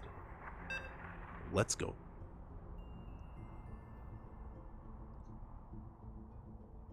Let us go. Catching up with the chat. Proxy hatch, let's go. I mean, it was a nice idea, but punished so hard, and I can't imagine we're going to be seeing that again out of Fixer. I hope not anyway. Here we go. Spawning in the bottom right-hand corner of hard lead, we have the Italian Terran player, the red Terran representing the Platinum Heroes. It is Baby Marine.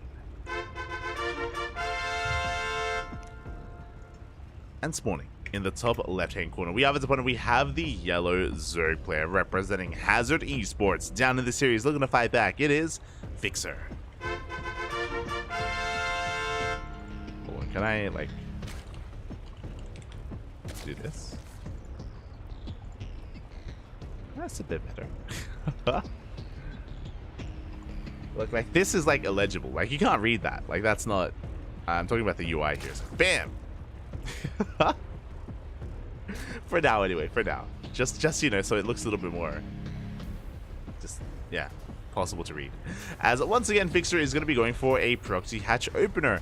And I'm sure Baby Marine, yeah, he's going to be checking ahead of time a lot faster here, and he is going to be able to respond in kind. Now, will he go for a second Rax again? Remember, he went for a 2 Rax follow-up, then into a delayed CC, into that stim timing.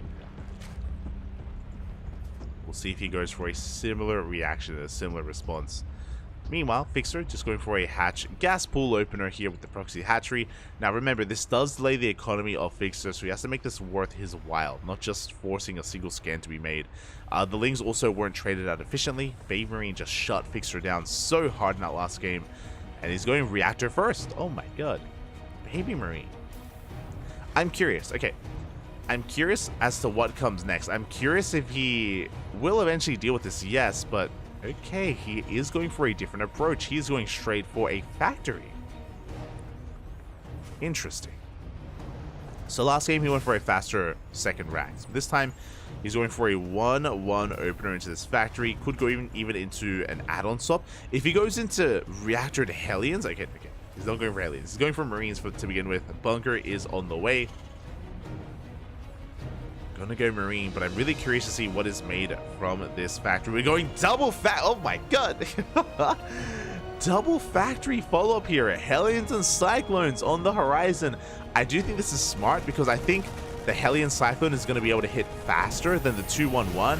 They're going for the add-on swap, and we could just ignore this and go across the map and just kill everything. If there's not enough at home to defend, then Fixer will just die to a Hellion counterattack. Or even a Cyclone counterattack. Any kind of counterattack. And there it is. Cyclones are on the way. You have a Tech Lab in production on this rack. So this could be for an add-on swap for Cyclone Speed, or it could be for Blue Flame. I'm assuming that we're going to be swapping these add-ons over. The buildings over. We do have that one tumor on the edge of the base. Hatchery taking a lot of damage. Yep, there's the add-on swap soon to be upon us. And Hurricane Thrusters or Blue Flame, both are viable. And there it is, Hurricane Thrusters on the way. We're going Mass Cyclone. And this hatchery is going to fall. So far, again, really good position for Baby Marine. Even supply blocking Fixer. Oh, these overlords are delayed. 2 overlords just now on the way. The Lings are getting picked off here by the Cyclones. We get that lock-on on the Queen. Oh god, every single Ling goes down. We get the scans as well. The Queen throwing down 1 extra tumor though. Oh, can it finish in time? Oh, it's gonna be close. No, it's not gonna finish. Every tumor goes down. The Queens as well. A clean up here from Baby Marine. And now the Mass Cyclone is gonna be terrifying. Now Fixer, he stayed in gas. He's going for the same follow-up. Double Evo Chamber. 1-1 going to be on the way here for Fixer. I am concerned. I'm concerned because Baby Marine is pushing now. And Fixer, he's investing into upgrades that will not help him. He's investing into a 3rd base that won't help him either. Right now, he needs Lings and Queens. He has 2 Queens. 1 in each base to inject. He's droning at the moment as well. This push may just end the game. Cyclones, they do get spotted. Fixer, he knows. Immediately, Lings are in production. Max is floating over, we're looking to hunt down this Overlord. Second Overlord spots the Cyclones as they move out. We are aware. We see the Cyclones, we're getting in position. How much do we have? 21 Lings. Oh boy. I'm not too sure if that's going to be enough here.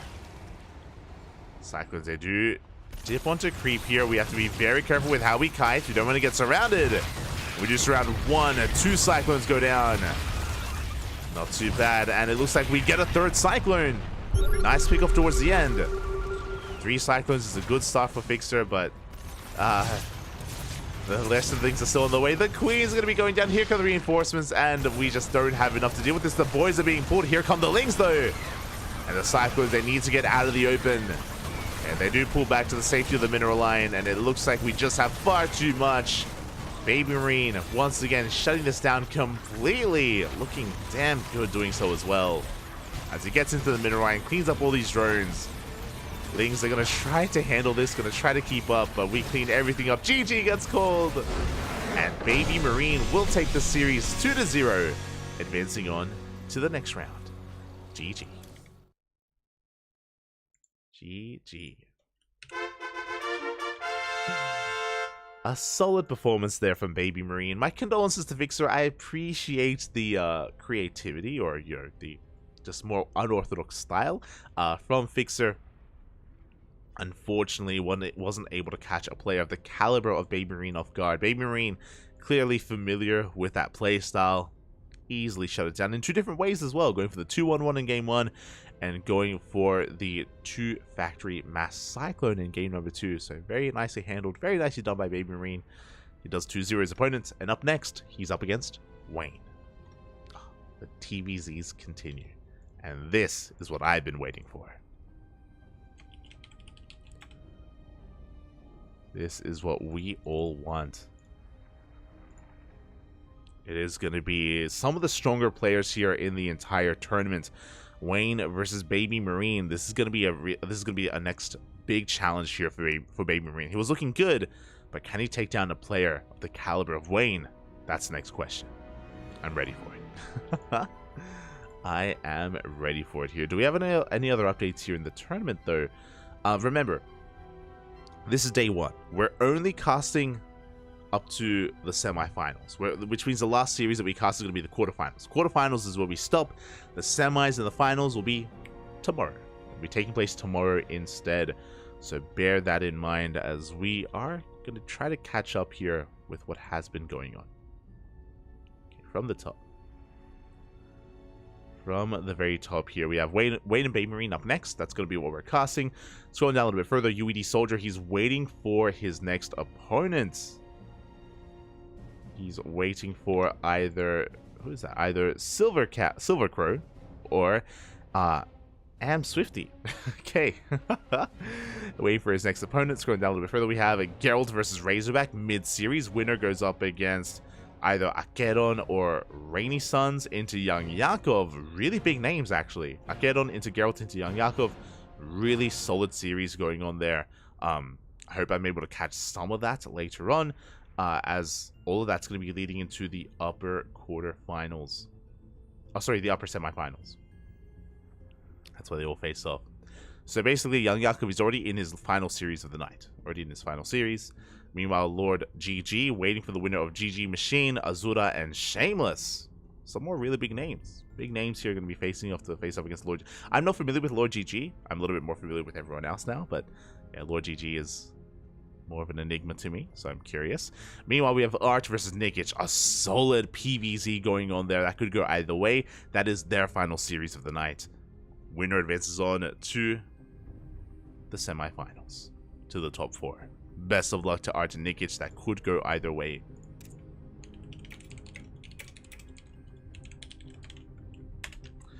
And we are going to be going on a short break. We're going to be going on a short break here just so we can take a moment to refill our water. I'm out of water. To refill our water, to get some snacks, to take a moment to let it all sink in. And then we'll be back with Wayne versus Baby Marine.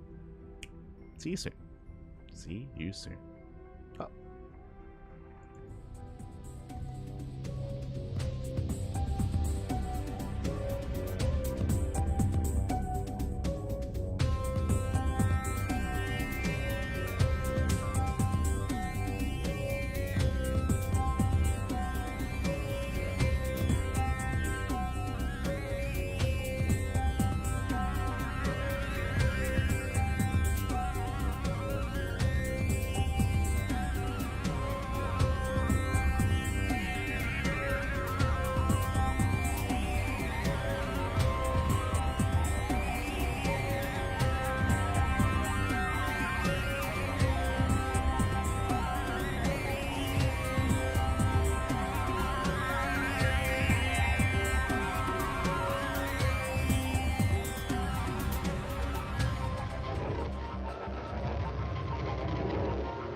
And welcome back, everyone. Welcome back to Euro Cup 2023, day number 1. Welcome back to our 3rd series of the night. And oh boy, what a series, or 4th series even. What a series it's going to be here, as we are seeing some of these big hitters, these heavy hitters face off in the quarterfinals.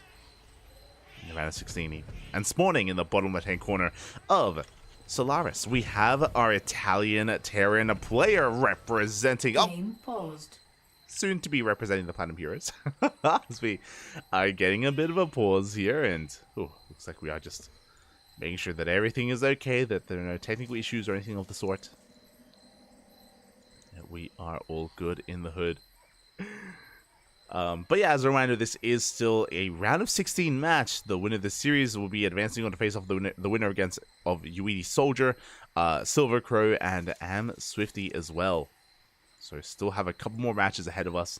Again, it's going to be a bit of a shorter broadcast here today, because we are stopping at the semifinals, but it's still going to be a solid broadcast, and I appreciate this a little bit shorter here just because we have DreamHack Atlanta right after this. We have DreamHack Atlanta in a couple of hours, so I do need some time to rest up and to freshen up as well for our next broadcast. Back-to-back StarCraft. Let's go. And here we go, spawning in the bottom left-hand corner of Solaris, we have our Italian Terran player representing the Platinum Heroes. It is Baby Marine. And spawning in the top right-hand corner, we have his opponent. We have the Red Zerg player representing Starlight Twinkle, going for a 15-hatch opener, a 15-15. Don't see this so often. Not in this matchup. It is Wayne. Here we go. So this is a bit of a greedier way to play here in Zerg versus Terran. For those that are curious, it's a 15 hatchery into a 15 spawning pool. The way this works is that your gases are delayed. You're delaying your gases by quite a lot, and you are delaying your lings as well. What you won't be delaying is queens. Your queens actually arrive a little bit faster because it's a hatch pool, and because your queens arrive a little bit faster, the goal here of this opener is to defend early on with purely queen, and you just drone. You know, you skip your lings, you just drone as much as you can. Now, because this gas is a little bit delayed, this can lead into roach play instead of ling. We could skip ling speed and go into a roach warren instead and just defend like with pure queen and then eventually roaches. We see that very commonly on Golden Aura, for example. I'm not sure if that's going to be the case here. We'll see if we still invest into just a later ling speed, as gas income is just now starting. Queens are on the way, and again, we're just droning. As I mentioned before, 0 lings. 0 lings are being made for Wayne, just purely queen. Meanwhile, behind this, we see Baby Marine going for a Rax Expand into a factory. So pretty standard opener, all things around. We are going, or from Baby Marine at least, he's going for a Reaper first, getting across the map. He is going to threaten the mineral line here, but the queen is seconds away from popping out. Can he kill a drone? Oh my god, almost gets a worker there. Barely we do morphing that Spore Crawler. And we can see that Wayne, he is unwavering. He is refusing to make a ling. Again, only defending with just these 2 queens, and so far, he's pulling it off. So again, it's just a way to cut corners, just a way to be a little bit greedy here. And Baby Marine, upon seeing this, 3rd CC. 3rd CC before Stargate, or before Starport. Oh, the tumor! Oh, he wants it. He wants the tumor, he will not get it though.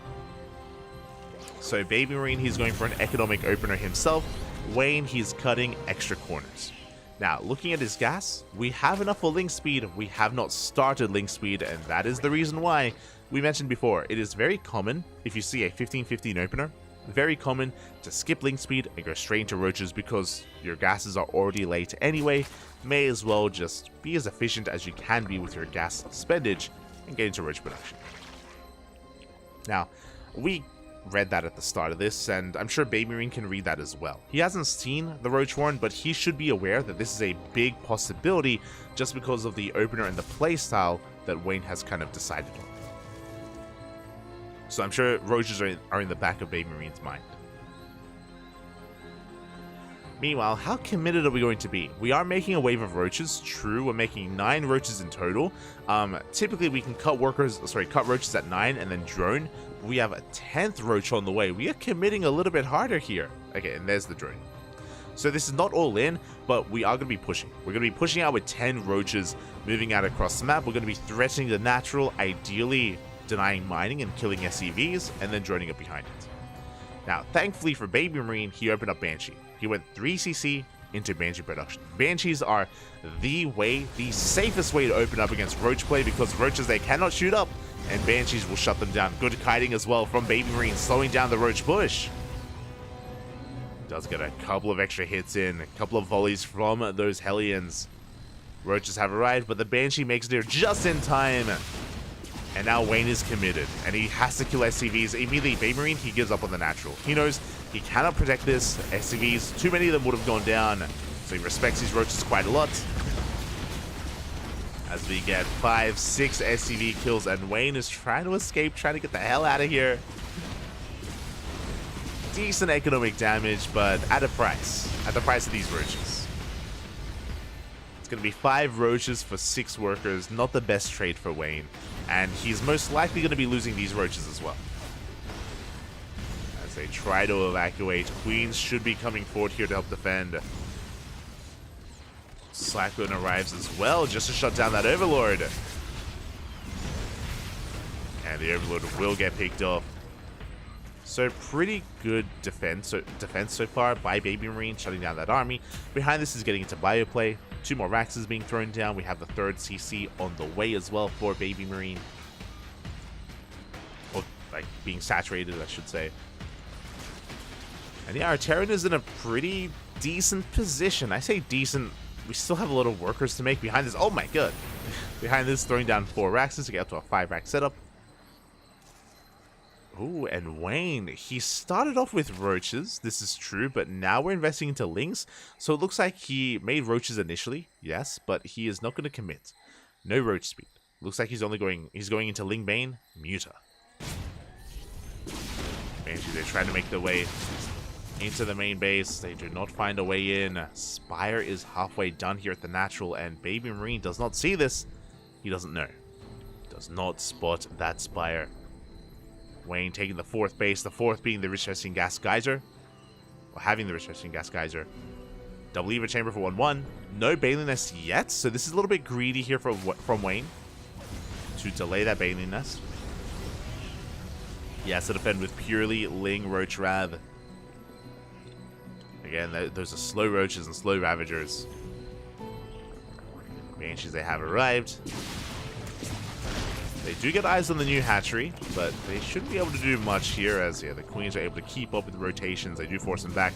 Muta's still not scattered. What do we have at home to defend? We have Marines. We are soon to have Stim, so in a head-to-head fight, Baby Marine, he will be able to deal with the Mutas, but in these fringe bases, not much to defend.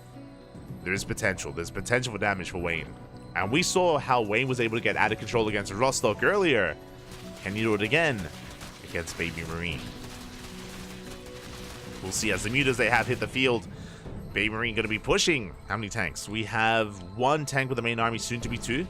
Mutas have been spotted. We're just seen by those Hellions. Or were they? As the Mutas, they go the long way around. And the question becomes, does Wayne have enough to defend? We got Ravagers on the way. These Ravagers, the Biles are going to be so important. Baleen Nest just now finishing up. It's late, and this base is under fire. The Mutas, they catch some of the reinforcements. They clean up the Marines. Bit of a move command as well. And we dive on top of the army. Biles are going to be connected. Oh my god, the Biles connect with the Bio. And Wayne, he cleans this up. He defends, and he attacks. Catches reinforcements, cleans up the main army. We haven't gone for the economy, but can we deny combat shields? Oh, it's so close. We can. Combat shields is denied. The Mutas, they get the hell out of there. How many Mutas went down? 1 Muta for so much value. Didn't kill workers, that's true, but did get so much more. I say so much. I did get so much else. I do think that SCVs are probably a little bit more valuable. That's true, but he cleaned up a lot of the Marines, took away a lot of the momentum from Baby Marine, and now Wayne is focusing on his army. 1-1 about to kick in. Baneling speed about to kick in as well. So you got the Ravagers to support, and Ling Bane on the ground. And the Mutas, they're not done. They go for the natural, going to be able to get some of these SCVs. Gas guys are going to be burning down. Oh god, we do repair. We do repair in time. We can see Baby Marine, he's distracted by the mutas at the same time the main army is amassing. Wayne is getting ready to push towards that third. We do have a lot of tanks in position. A bit of an overextension here from Wayne. He's committing. He's committing. He's collapsing in this position. A lot of Baileys rolling in from every single angle. The Biles, they connect. They take down the tanks. We get into the mineral line. There are a lot of Marines, but there's nowhere to go. There's nowhere to run. GG gets called, and Wayne will take game number 1. GG. GG, well played. A solid game there from Wayne. Able to take a lead here in this series. Oh my god. And we are so quick to set up game 2. Caught a little bit off guard.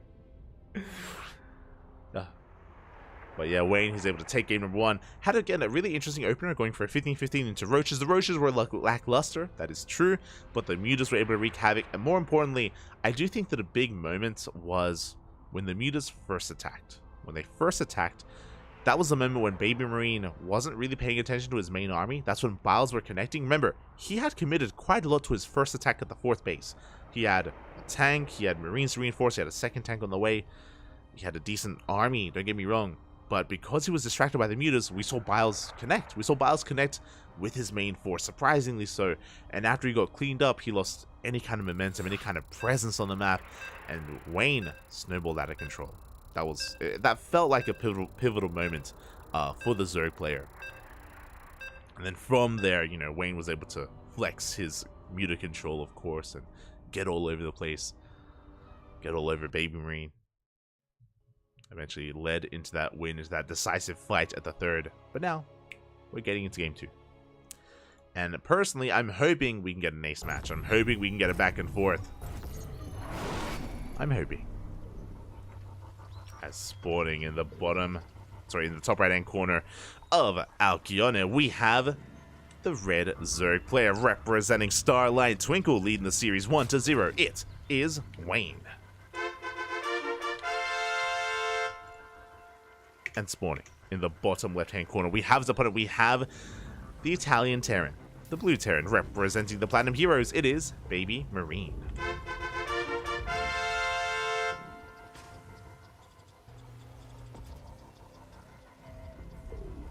We go.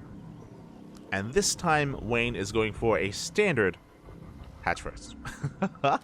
Important to take note. It is going to be a standard hatch first this time out of Wayne. It's going to be a hatch gas pool. Remember, last game he went for a 15-15. Went for a very unique kind of greedy opener into that initial Roach push. The Roach push was a little bit lackluster, so I appreciate that Wayne is going to be mixing it up here and going for something a lot more standard.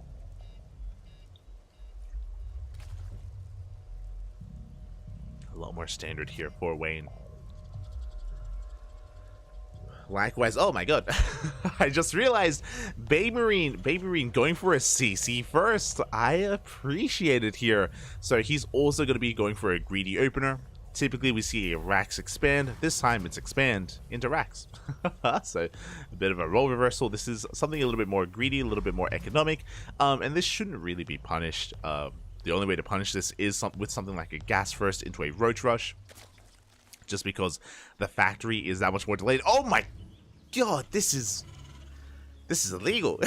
I was gonna say that a Roach rush would punish this because the factory is gonna be delayed, and this is true, but the factory is gonna be even further delayed. We're going CC first into a Rax right into a 3rd base before factory. Like 3rd CC before starport is usually economic. 3rd CC before factory is wild. So Baby Marine cutting every single corner possible here to be as greedy as possible. We'll see if we can get away with it. There's a lot of potential. There's a lot of potential here in what Baby Marine is doing. I'm concerned because Wayne is an aggressive player. We saw that last game, right? With the initial Roach push, with the mutas as well. Wayne, he wants to be in your face. He wants to be in your bases. He wants to be harassing you. Yeah, again, our gases were late as well. I should have pointed that out, that the gas was delayed after the 3rd CC, which means we can't really afford or invest into factories or starports, so it's going to be a 2 Rax follow-up, maybe even a 3 Rax follow-up. There's so much happening. Wayne is going to be dipping on in. He saw the CC timing earlier, so he's aware of the CC first. 100%. He's aware of the CC first, not aware of what comes next, of the faster third into the 3 racks as well. So very greedy here from Baby Marine. Can he get away with it? This is going to be a pretty strong timing as well with this 3 racks. Essentially, we're going to be hitting a timing with Stim. It's going to be Stim. I'm not too sure if this hits with combat shields, but regardless, we're going to be building up a Marine army, moving out, looking to trade. Now, this is going to be hitting before medevacs. This will be hitting before the factory even. It's just pure Marine, which will eventually push from Baby Marine. We'll see if Wayne can get eyes on it and prepare in time.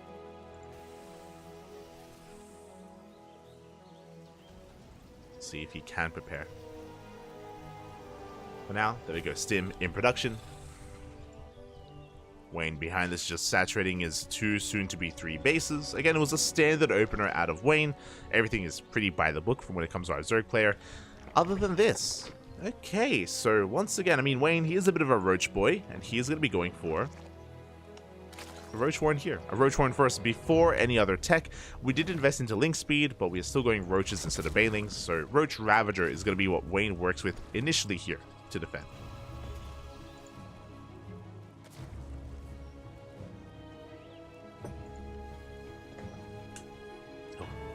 And I think this is a good thing. I do think that Roach Ravager is a good kind of tool defensively in the mid game for Zerg players, and you can deflect like tank pushes, for example, or even these dedicated bio pushes as well, as long as we're in position. The downside to a Roach Ravager army is its immobility. It's not very mobile, it's not very flexible. A Terran player that's fast enough can pull you apart, especially in the mid game. So we'll see if Wayne can keep up. Roaches are in production, Lair is on the way. Behind this, 3rd CC soon to be landed on location. Stim is about to finish up, and now we're pushing. Remember, I said before, we're hitting a timing with Stim and combat shields. This is hitting before medevacs, which means every Stim counts. That's the downside here. This is a pretty potent and powerful army, yes, but there's no longevity here. There's no sustain because we don't have a medevac to heal ourselves. So every Stim is going to slowly kill us, and we are spotted by the Ling. Wayne, he had control of the Zonaga. Roaches are pushing forward. Roaches are coming in to reinforce. Queens are brought forward as well. Wayne, he's preparing himself for the eventual push. He should be fine. Wayne should be perfectly fine. And Baby Marine, because it's a 3 racks, not a 4 racks, he should be looking to clear up creep. Should be looking to clear up creep, not much else. And he's transitioning out of this. You know, we have a factory, soon to be an add-on swap to get reactor and medevacs out. Marines, they spot the roaches, and we want none of that. Very immature. Baby Marine, he sees all the roaches, and he's like, nope, I'm getting the hell out of here. I know that I cannot do anything with this army. I'm gonna maintain my army, back off, get my 3rd up and running, and push out later with medevacs instead. A wise choice. A wise choice here by Baby Marine. Someone who was a little bit more undisciplined would maybe commit anyway because they have all these Marines. They would lose half of their army, and they'd be in a worse position. So again, really mature decision. Meanwhile, across the map, Wayne is getting his 4th base up and running. He's at least aware of the composition of his opponents, a very bio-heavy. Drops are on the way. And this is where Baby Marine, he has, 1, the better economy, with 63 workers plus mules, and now a 4th CC on the way. He has a better economy, he has a more mobile army. Can he get some economic damage done? Can Wayne keep up?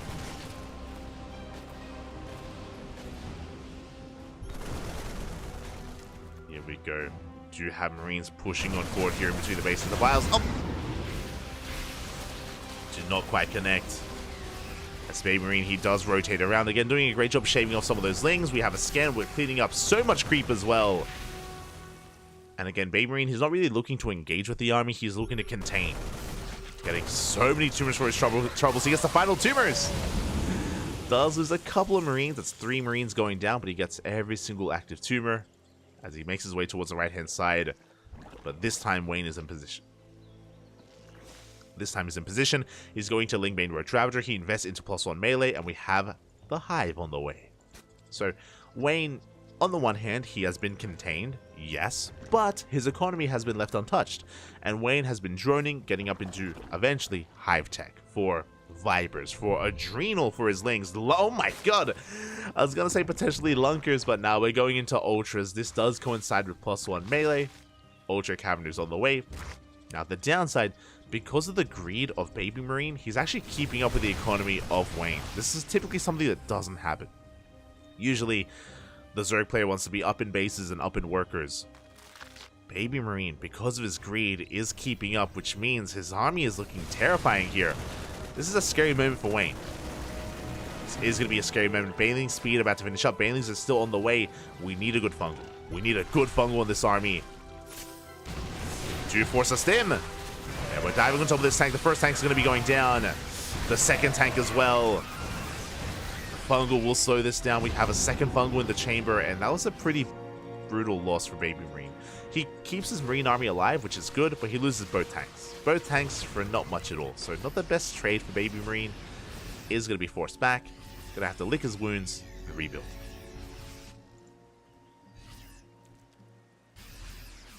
You can see Wayne going for the goal base as well. Baby Marine coming in from the right-hand side. Forces to cancel the gold. Catches some of these queens. One queen goes down to drone as well. Denial of the fifth. But here come the Vipers. The spellcasters. This is what's important. So it isn't just that Baby Marine has been really economic. Wayne has also been teching up very hard. I mean, we're at 9 minutes. The hive is already done. Vipers are already here. Wayne, it feels like he has gotten away with quite a bit. Like tech-wise. The greed versus the greed. Double job coming in. Wayne has to be very careful. Ghosts are on the way. We are reaching that point where both players are maxing out. Both players on 4-base saturation. We are looking to cut the map in half. We have a very dedicated drop here towards the north. Triple drop towards that natural. Ultras are on the way. Wayne has decent creep connecting all of his bases. But still not quite at that halfway mark, and the drop is coming in. Wayne not quite where he needs to be. We do have a couple of power bombs here. Fungals as well. Ooh, the friendly fire with the mine. Forcing some friendly fire, and we will clean this up. Getting 5 drones in total. At the same time, a double drop on the right-hand side, but we are in position. And Wayne, he takes some damage, yes, but it was worth it. He killed 3 full medevacs full units and 1 medevac itself. Only 2 medevacs survive that drop. Wayne, he has momentum. He's maxed out. Trying to push up this ramp, though, into a tank line. We have a Blinding Cloud. We have some yoinks. Oh, my God. Big abductions here. Biles as well. They shut down the Liberator. We're pushing towards that third base. Bailey's going to be rolling on in.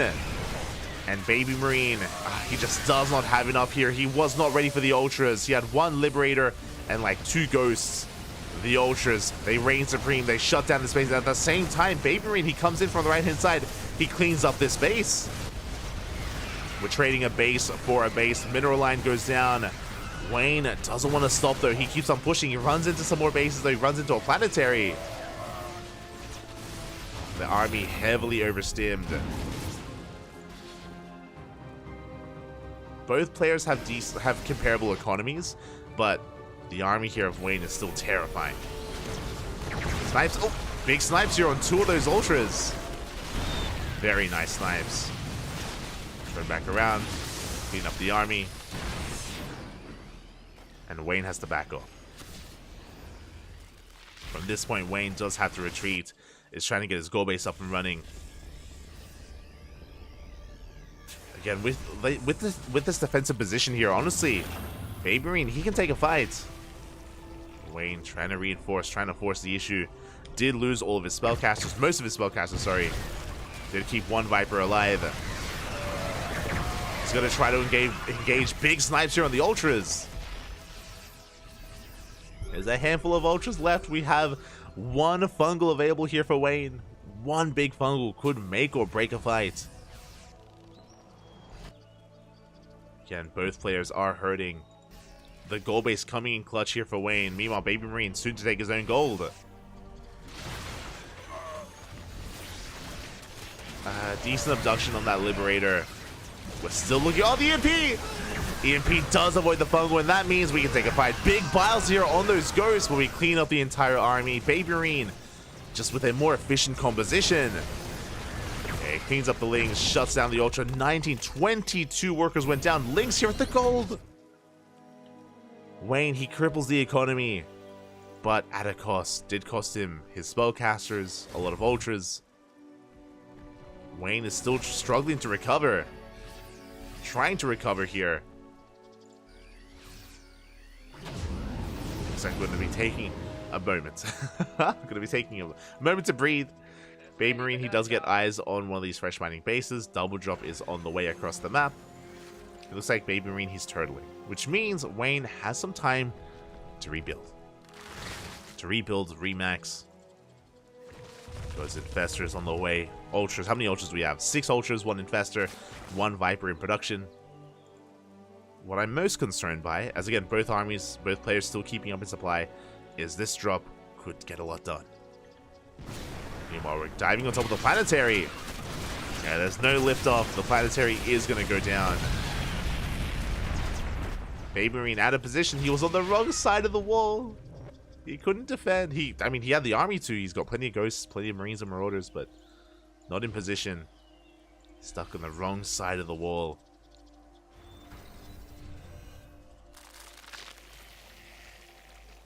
And now Wayne, he's got the gold. He is maxing out. Baby Marine, not quite there yet. He's on it though.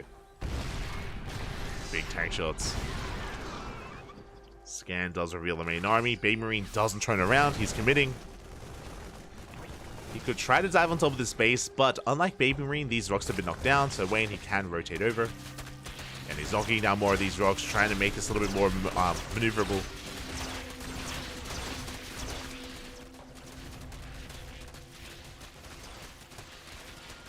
So we do shut down these rocks at the same time. We still have some drops getting shut down, oh my god, by the power bombs.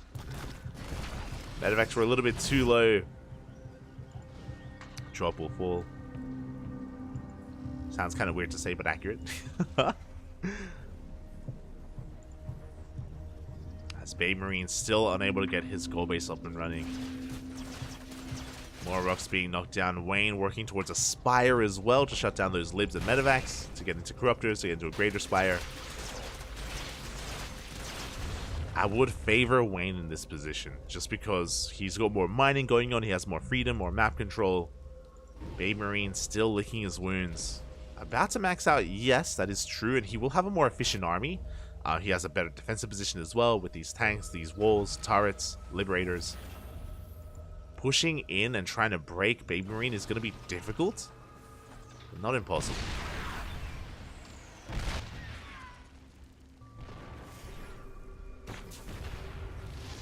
We got a couple of power bombs going to be thrown down.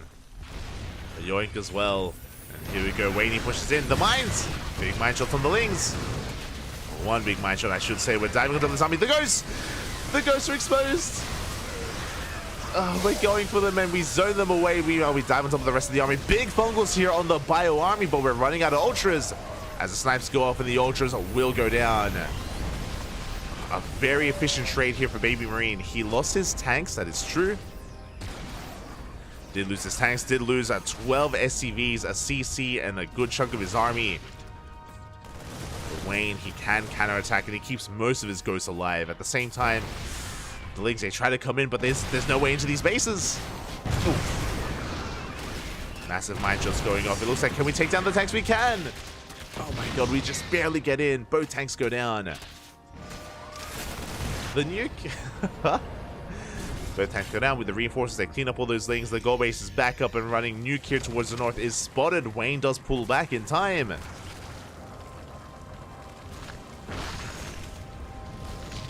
Do need Novus here.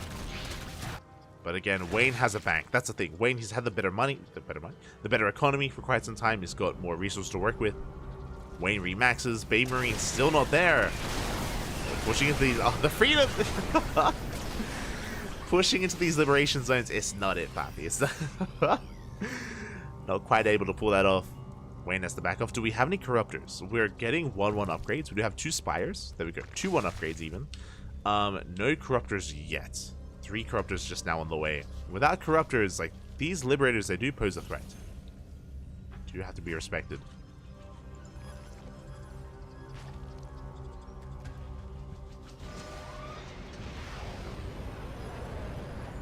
I am loving the nuke here from the low ground. Nuke is thrown down here in the goal base. Looks like we do spot it. We're going to be able to back off. You can maybe take down some of this stack defense. Takes down the Spore.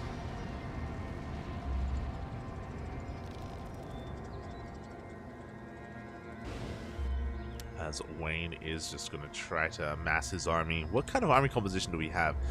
Not too many spellcasters, 2 Vipers and 1 Infestor. A little bit lackluster.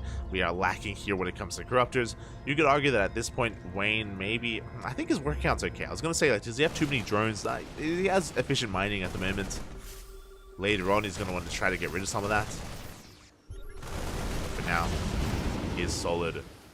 Oh, big power bombs here on the medevacs. Can we chase them down? Up! Oh my god. 2 full medevacs, not like this. They get shut down by the Corruptors, by the Vipers. Bay Marine still stuck here back at home. That's a lot of planetaries. And he should soon be able to expand here towards the south. He could maybe even take this northern base as well.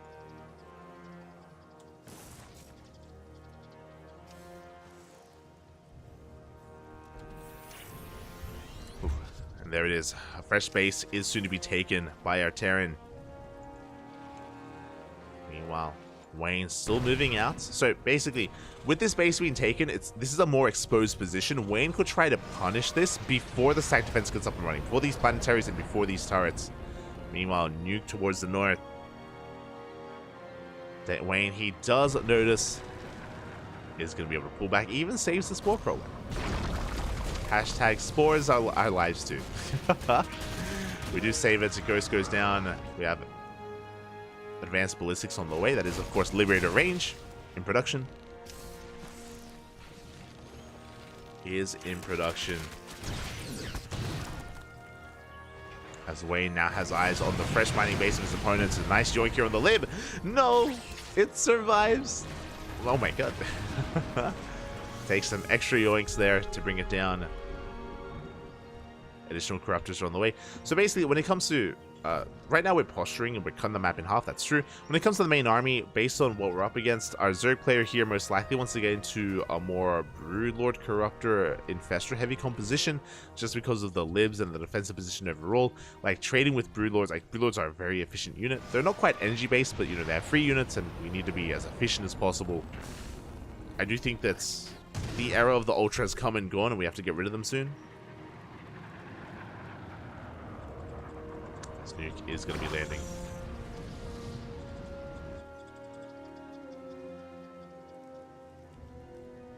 Yeah, with the amount of Liberators that we have and with the choke points as well, Ultras, they're not going to trade well. They're going to get stuck on each other. They're going to have a hard time walking over each other as well. We're going to be pushing in.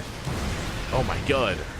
Mine Shot goes off. Viper goes down. Big snipes as well. There's no easy way for Wayne to transition out of this, but he needs to get rid of these Ultras. Like, they're hurting him here when it comes to his supply. You can see that Wayne, he's got 10k, 5k in the bank. But we just need to find the room to rebuild and remax. Or again, refine the army. Big snipes! Oh my god, we do catch a Viper and a couple of those Corruptors as well. Really nice catch from Baby Marine. Ultras, you can see they're trying to engage, and yeah, they're going to be going down. But this is a good thing. This is like to bleed out at like 2-3 Ultras. We like it, Poppy. We like it. It's a little bit sad, but right now, like, we want these Ultras to die.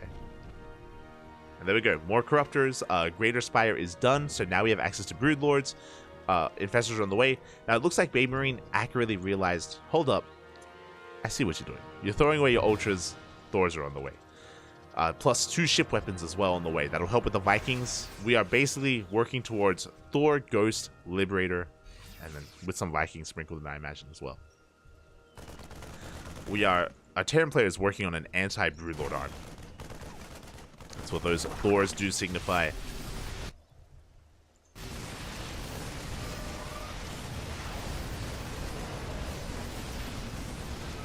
Another base going to be going down. Towards the top left, we do have a nuke, and do we get eyes on this? Uh-oh. No! Where did he? The nuke! Oh, it does connect. 11 drones go down. The hatchery taking a lot of damage as well. Finally, one nuke does land, and sometimes one nuke is all you need, is all it takes. And here are the Broodlords. The Broodlords, they have arrived. 13, soon to be 15 Broodlords here for Wayne. This is a good start. Do we have any Corruptors? No. Every Corruptor was just morphed into Broodlords, and they will be more effective. But again, this should also trigger like a Viking response, and we have to be ready for that as well. As this goes to kill 17 drones on its own. Oh my god. That's a lot of workers. Wayne taking a big blow to his economy. Big EMP. Does connect here on the infestors.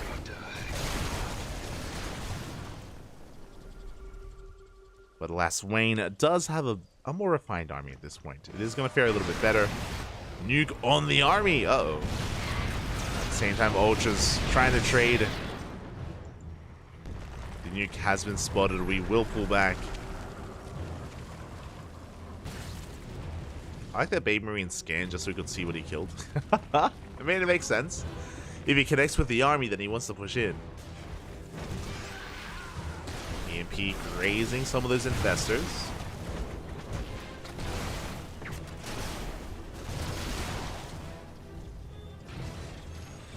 Baby Marine now building up his own bank as well. Oh, Liberator going ham here on this hatchery. Ay. Do we have any corruptors? We have a handful. 4 corruptors. Good fungal. 2 ghosts. Very nice pickups. Like 2 ghosts may not sound like a lot, but they're quite expensive, and every ghost counts. Every spellcaster counts.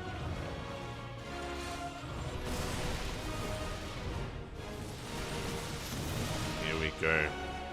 Marine Marauder gonna be cleaning up a big chunk of this creep. We're just doing as much trading as best we can. Like, Marine Marauder has been outscaled this game, so we kind of want to get rid of it. Making room for a more mech-based army. Nice kiting here against the Ultras. We get 1. We get 2.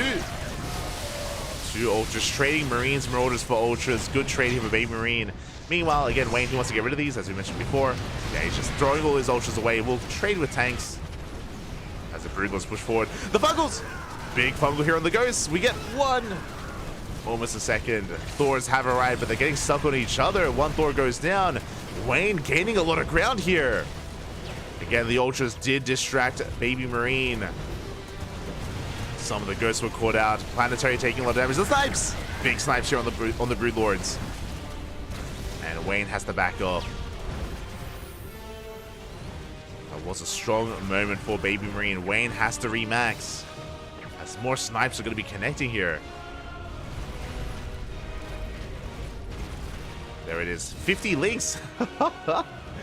50 links in production. I think that's a good call. Basically, the goal here, like, the Broodlords are slow. Like, they can trade well. Head-to-head, they can do very well here, as another Broodlord's going to get sniped. Oh my god. We're looking for another Fungal. But yeah, the Broodlords can do well, but the Lings, they can lock down the army. That's what they use for. They use to just tie things up, lock them down. Big EMP on those infestors. Decent Fungal.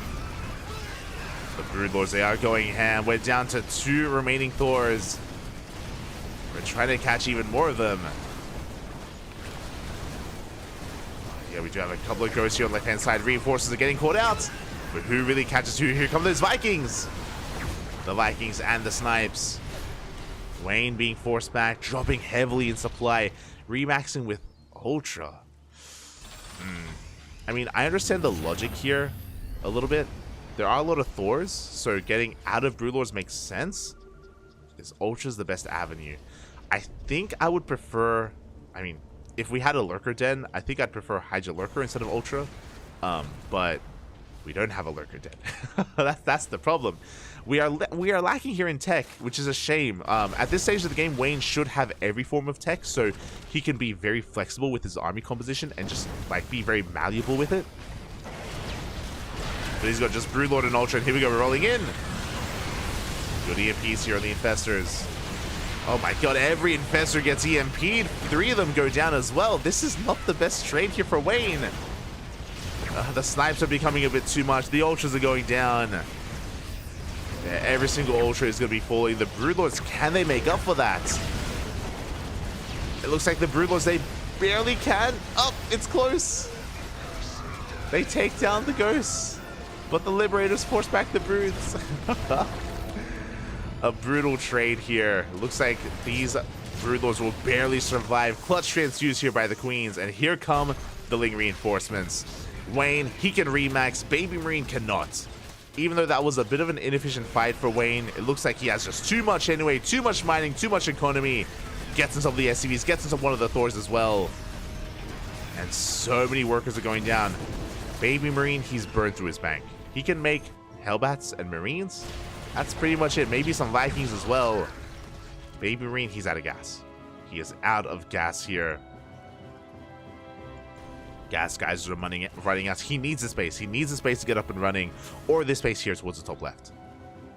Likewise, something that we saw earlier today, if you remember, we casted Alasia versus Vindicta.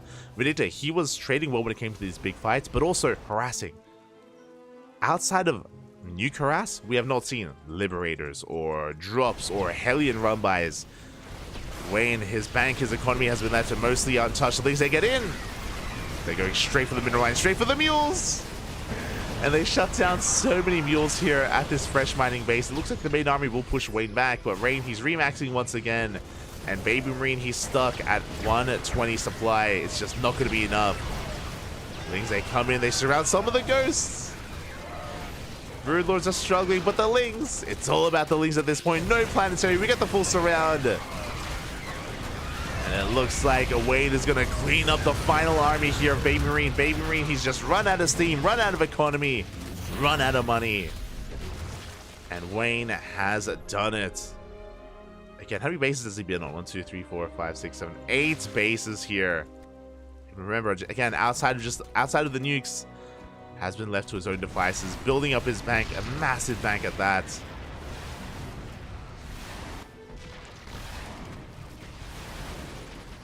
Baby Marine, he's gonna shut down some more of these Broodlords, but there's just not much left here. As Wayne finally has done it. It was a little bit grueling here, don't get me wrong, but GG gets called, and Wayne will take the series 2-0, advancing on to the quarterfinals. GG.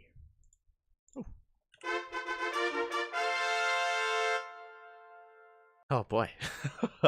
GG, well played. Congratulations to Wayne for taking the series, but a big shout out to Baby Marine, because both in game 1 and in game 2 as well, didn't do too poorly. He played quite well for himself, and I do think he was a good rival, a good opponent for Wayne to really bring the best out of him as well. You know, they brought the best out of each other. Baby Marine, he does bow out of the tournament, but I do appreciate the performance nonetheless. GG, well played. Ooh, as he has been eliminated and Wayne advances on. He does advance on in the tournament, and we need to take a moment to catch up on everything else that's been going on. Oh boy. A lot of updates. A lot of updates here. Exclamation mark B in the chat. Has the Wikipedia page been updated? I'm curious. It has been. Let's go. Okay, from the bottom. From the bottom. Art versus Nikic. I was looking forward to it. I was looking forward to that PVZ. Big shout to Art. My condolences to Nikic, as Nikic is eliminated from the tournament, and Art does advance on. He does take down Nikic 2-0, and Art is the first player to make it into the semifinals, and Art will be competing tomorrow in tomorrow's broadcast, in tomorrow's in day 2 of the Euro Cup, going up against the winner of either Lord GG or GG Machine and Shameless. GG Machine took down Azura. Azura. They went to the ace match. GG Machine and Azura, they went all the way to game 3, but the Machine was too much. GG was called, and GG Machine, he's currently mid-series against Shameless. Do love to see it. Winner goes up against Lord GG. Meanwhile, we scroll up here in the bracket. It looks like we do have some more series ongoing here, and I have confirmation. Geralt didn't show. Geralt was not a part of this event, and Akeron was able to get the walkover over Geralt 2-0, and Akeron up against Young Yakov in the TVZ. That's a good series. That's a really good series. I'm just checking. Are they available? They're not available. No, but that's a really good ZVT. So Young Yakov versus Akeron in a Terran versus Zerg matchup. Meanwhile, we have our next series. Oh my god, we will be following Wayne here.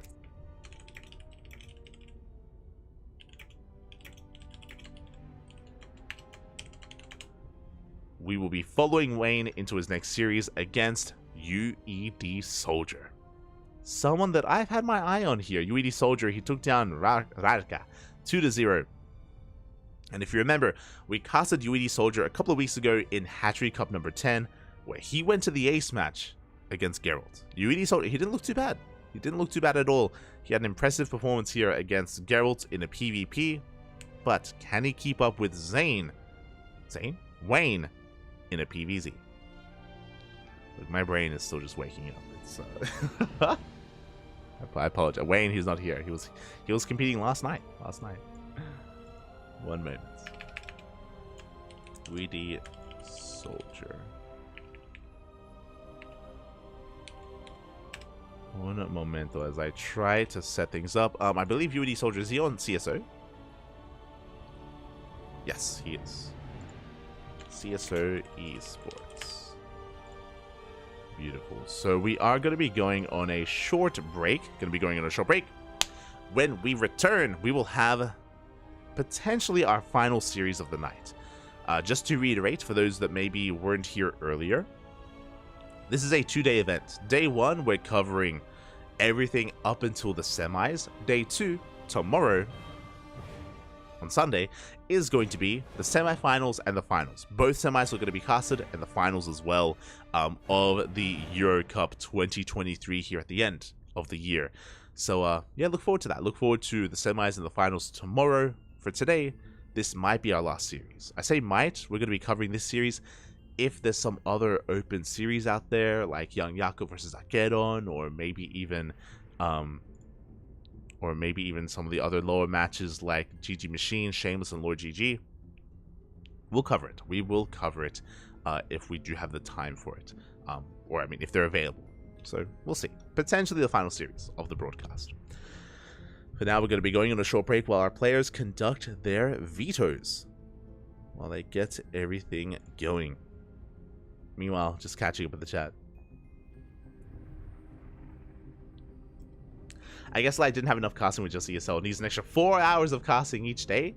You think only 4 hours? Papi, tomorrow it's gonna be Sparkling Tuna Cup into Euro Cup.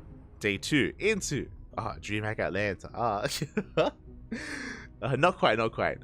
We're not casting day 3. We're not casting day 3 of DreamHack Atlanta. So tomorrow is Sparkling Tuna Cup into Euro Cup. Plenty going on. So Inner War in the chat. Like can only experience joy while casting. True. And only smudge when playing. Unironically true. I enjoy playing as well. I do smudge when I play, but yeah. I think I've spoken about this before. Like casting, it's great. It's beautiful. I love it. You know, I gotta cast everything, Papi. Yeah. Alright, gonna be going on a short break. When we return, we have our ZVP soon to be upon us. See you soon. Ciao.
And welcome back, everyone. Welcome back to the quarterfinals of the SC2 Euro Cup 2023, day number 1.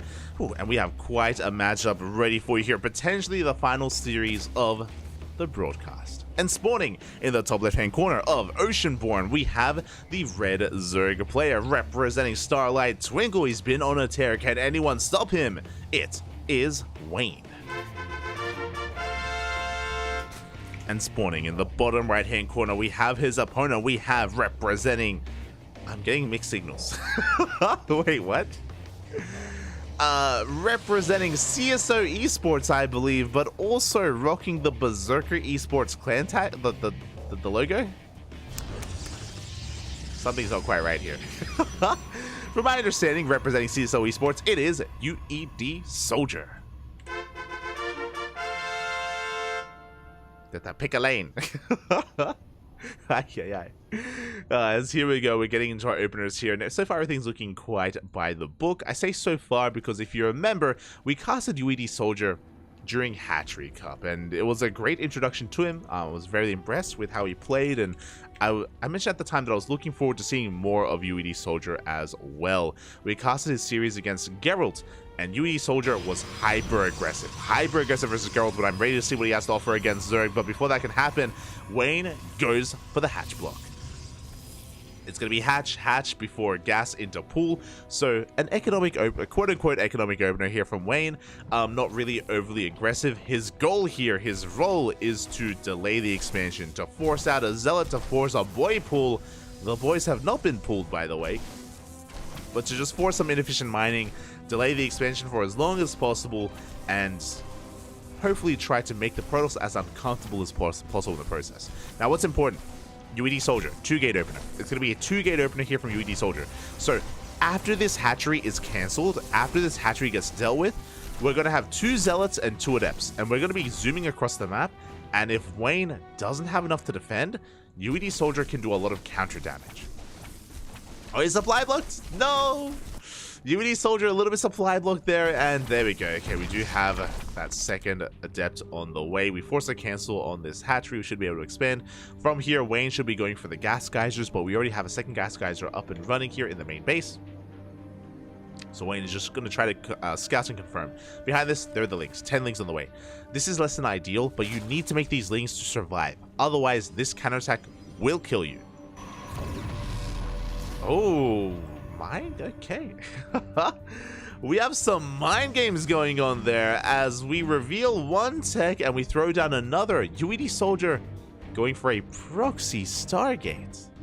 Oh my god. Wayne coming in to confirm, and he will see the canceled Twilight Council. Oh, what could be going through Wayne's head? And I love this. Again, UED Soldier was very aggressive and very cheesy against Geralt. When we did cast him previously, so I'm ready to see what he has to offer here. Should be just an Oracle to get across the map to get some economic damage done. Meanwhile, the Adepts, they have arrived. They are rocking up here, looking to threaten these mineral lines. 2 Adepts and 2 Zealots. We do have, I believe, 16 Lings in position. The Queens, they do zone UED Soldier back. We're going to be able to shave off a couple of those Lings. Threading a shade into the main. Wayne is going to be able to keep up, but really this doesn't matter. Sure, UED Soldier is not really gaining much value. He did force out a lot of Lings, and now we do see Wayne racing across the map to try to catch some of these units in the retreat. Oracle is on the way, and now we're going for that economic damage. What do we have in the main base? No Spore. The Queens are at the natural, not in the main. We can get some damage done as we catch the Zealots. Zealots were called out, but the wall is looking solid. Here comes that Oracle into the main. And how many drones can we get? We kill 1, 2, 3, 4 workers. Can we get a 5th? Oh, can we get a 6th? Okay, 5 drones. A pretty good start. Pretty good start here for UED Soldier. Behind this, there's no second Oracle, so only working with 1. He's coming back in, catching another drone. Very nicely done. And behind this, we have a follow-up. It's going to be 2 gates in the natural, 2 gates in the main, and glaives are on the way. So, Proxy, Oracle into 4 gate glaive adepts. Now, it's only 4 gateways, not 6, not 8. This should be leading into an expansion, but the Lings have arrived, and we do delay that third base a little bit longer.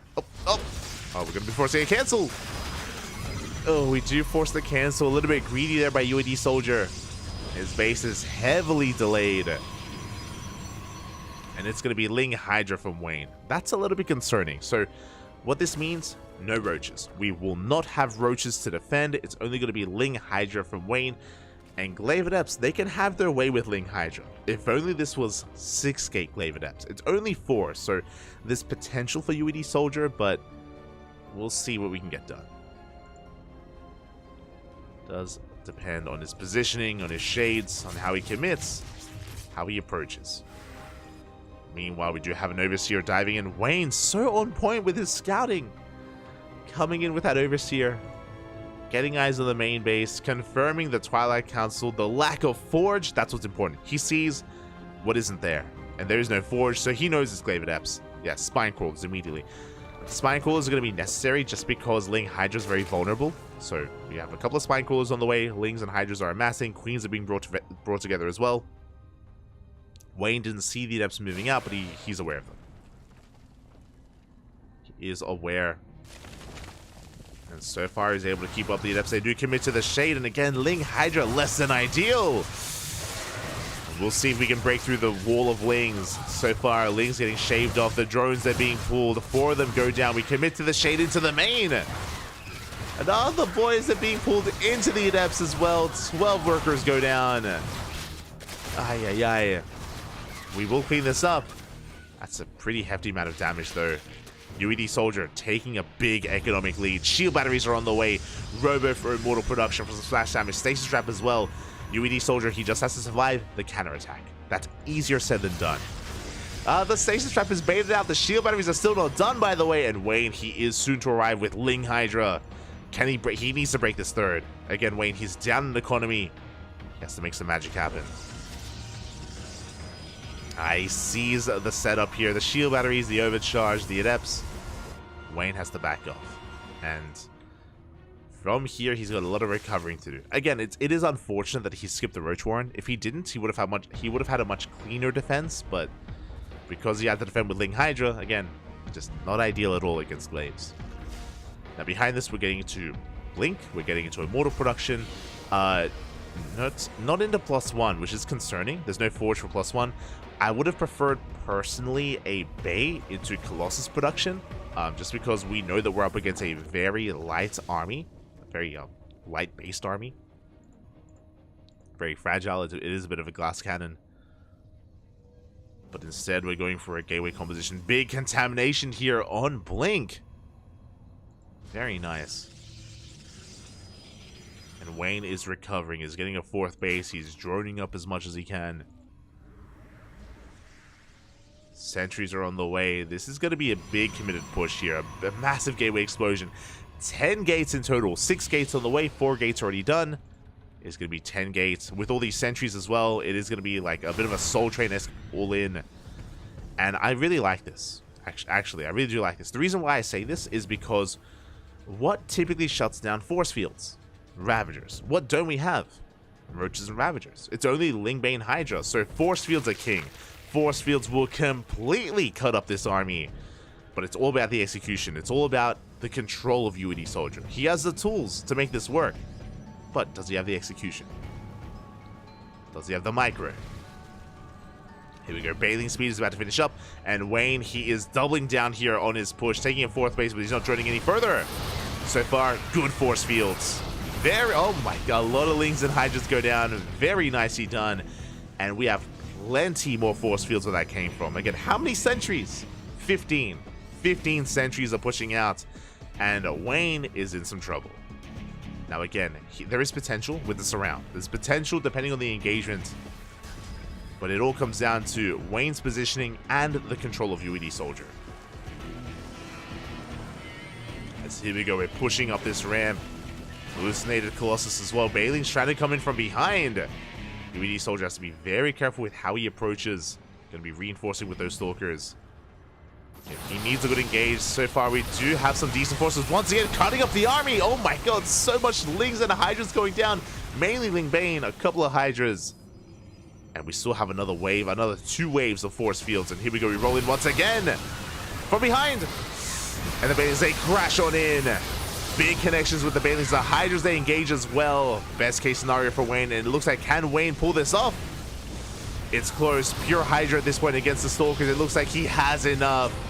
GG gets called, and Wayne, he holds, he survives. He takes game 1. GG.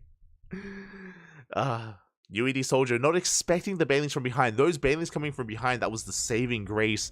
Not just that, but it also just forced the Protoss player to just be contained there, had to engage with the Hydras within range. Otherwise, we would have thrown down force fields and then backed off. We would have backed off out of range of the Hydras and then just force fielded again. But UED Soldier, he got surrounded. He got caught out. GG. GG, well played. Oh, it did come down to the positioning, the execution, and yeah, Wayne, he was able to get the ideal situation there, the ideal surround. Able to take game 1 in the end. Now we're getting ready for game number 2.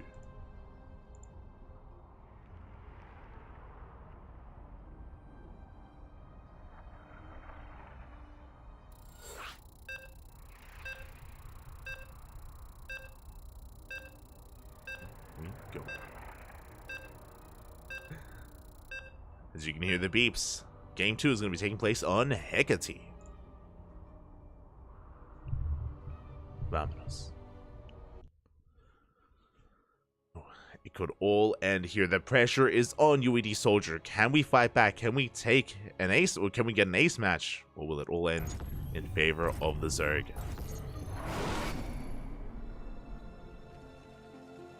As spawning in the top right-hand corner of Hecate, we have the red Zerg player representing Starlight Twinkle, leading the series 1-0. It is Wayne. And spawning in the bottom left-hand corner, we have his opponent. We have the green Protoss player representing CSO Esports. Pretty sure not on Berserker. It is UED Soldier.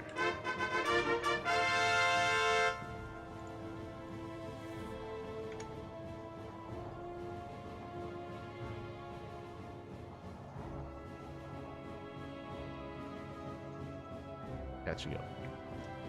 Just catching up in the chat as UED Soldier going for his gate expand once again. This time Wayne doesn't send out a drone. This time hatch gas pool. There is no proxy or hatchery block or proxy hatch across the map. Oh, that's a, oh my god. Speaking of, UED Soldier wants to make sure he can expand. This is a Nexus first. A bit of a greedier build here, a greedier opener from UED Soldier, making sure that he isn't delayed. Just going in for a straight up Nexus first instead. Bold move. Love to see it. So a greedier opener this time from UED Soldier, a much more standard opener from Wayne this time in game 2.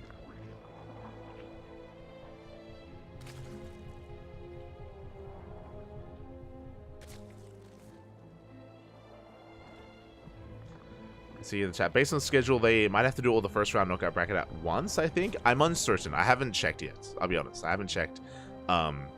But yeah, from my understanding, it is going to be a bit of a smaller broadcast, just because the A stream and the B stream have priority. So if we ever, as the day progresses for DreamHack Atlanta, we will run out of games to cast. We'll run out.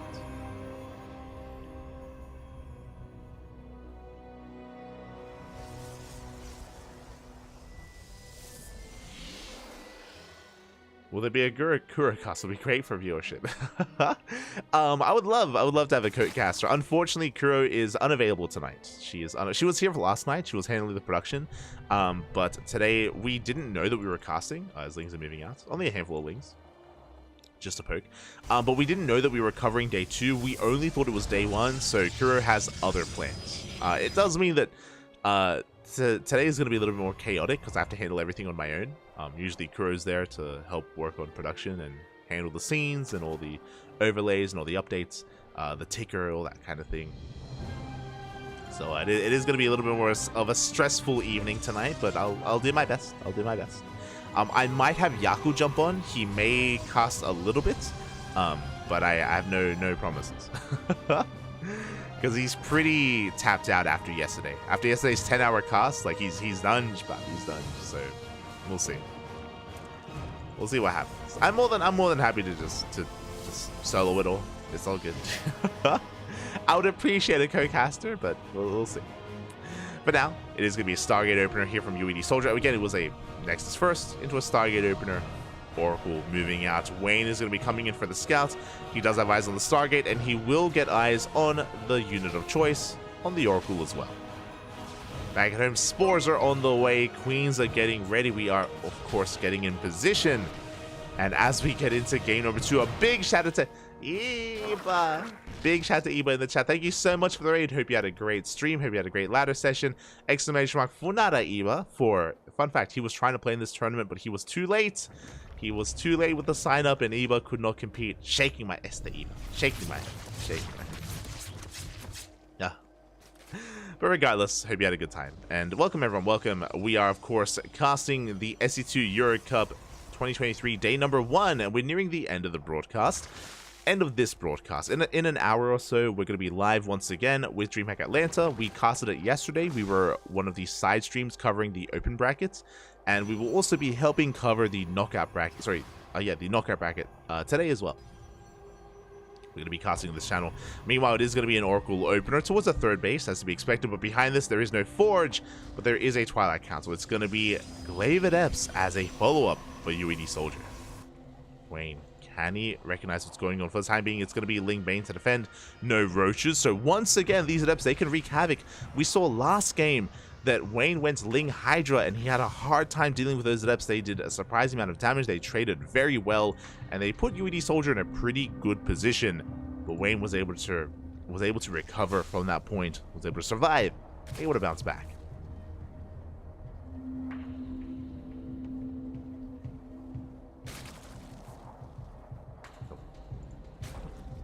Here we go. By the way, knockout schedule is up on the computer. Oh, we'll be looking at that later. We'll be looking at that later. So here we go. The Adepts, they have arrived. Again, Glaives finishing up just in time. The Banelings are on the way, though. And it's going to be on Wayne to try to lock down these Adepts and connect with those Banelings. He's so close. Up. The connections will graze some of those Adepts, but it looks like we commit to the shade. We do get into the middle line, but more Banelings are lying in wait. And it looks like UED Soldier is being cleaned up. We shut this down. Now, thankfully for UED Soldier, he wasn't all in or anything like that. He already has a third base up and running. It's already saturated. He's already transitioning into Blink and Immortals. The downside, this is a late transition. He delayed Blink in favor of Glaives, and it wasn't worth it. It was not worth it. Now Wayne has map control. He's just hammering down that Z key, going for a massive Ling Bane counterattack, and UED Soldier is in a lot of trouble. He has some Force Fields. Force Fields will help, but there's only so much they can do here against a massive wave of Ling Bane. Here we go. We divert our attention towards that third base, going first around. Oh, the sentries! One sentry does fall. Good force fields, though. Going to be trying to tie things up here. Oh my god, the mass surround of force fields. But Lings, they get in anyway. They get on top of the Immortal. And the Immortal is going to go down. Workers try to evacuate, but that's going to be dead. 11 dead probes. And the Nexus as well. There's no saving this base. Wayne, he punishes the build, punishes the Glaive Adepts. They did not trade well enough whatsoever. GG gets called, and Wayne will take the series 2-0, advancing on to the semifinals. GG. GG, well played.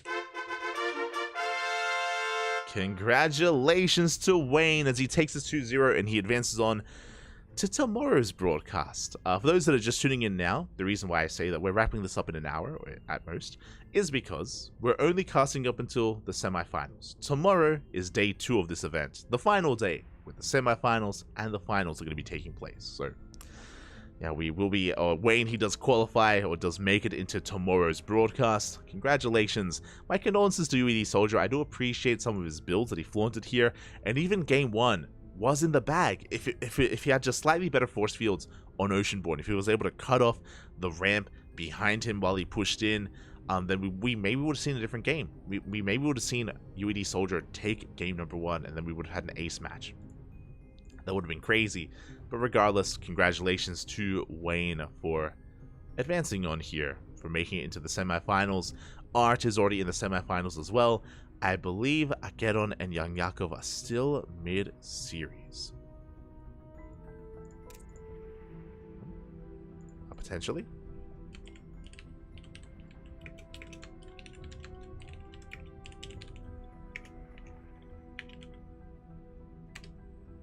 I think they're still mid-series, just trying to...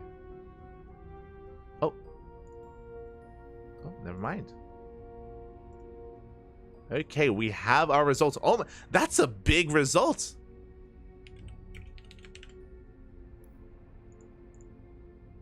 That's a big win coming out here. Congratulations, Akeron.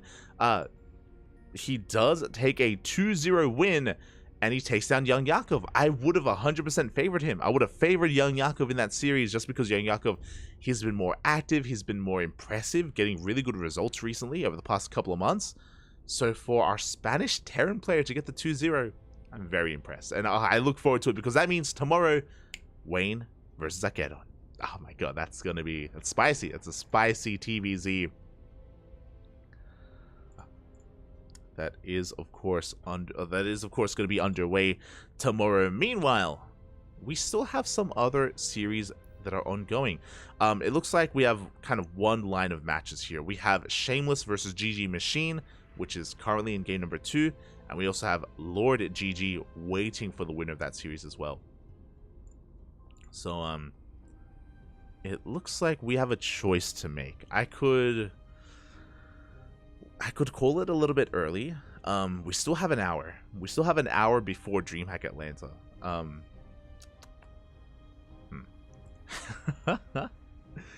Part of me would like to make some tea, you know, like some tea and freshen up a little bit before DreamHack Atlanta and figure out what we're going to be casting as well. I'm actually not entirely sure as to the schedule of DreamHack Atlanta yet. So part of me would like to, you know, get my bearings a little bit when it comes to today's DreamHack broadcast. Or we could just keep casting. We could just keep I mean, it's an hour. We can cast like 2 best of 3s in an hour, right? Yeah, we'll be fine. We'll be fine, Bobby. Don't worry about it. Don't worry about it. Okay. We're gonna be going on a break. Gonna be going on a short break. I'll just be trying to look some things up here, but yeah, we're gonna be going on a short break. When we return, we will have either game 3 of GG Machine versus Shameless, or we will have the final game of the night, which would be, in that scenario, GG Machine versus Lord GG. Okay, that's a lot of GGs. I just realized that's gonna be a pain to cast. I'll probably leave the Machine versus Lord. Yeah, there we go. That could be on the horizon as well. We'll see. For now, we're going to be going on a short break, and when we return, we will have some more StarCraft. Stick around.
And welcome back, everyone. Welcome back to one of our final series here of the broadcast. Welcome back to the round of 16. The round of 16 of the SC2 Euro Cup 2023, day number 1. Again, the final match of the round of 16.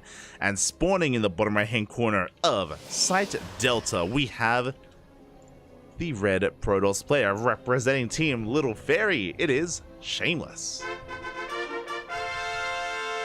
And spawning in the top left-hand corner, we have the young up-and-comer player that I have not had the luxury of casting, but has a reputation in the chat apparently.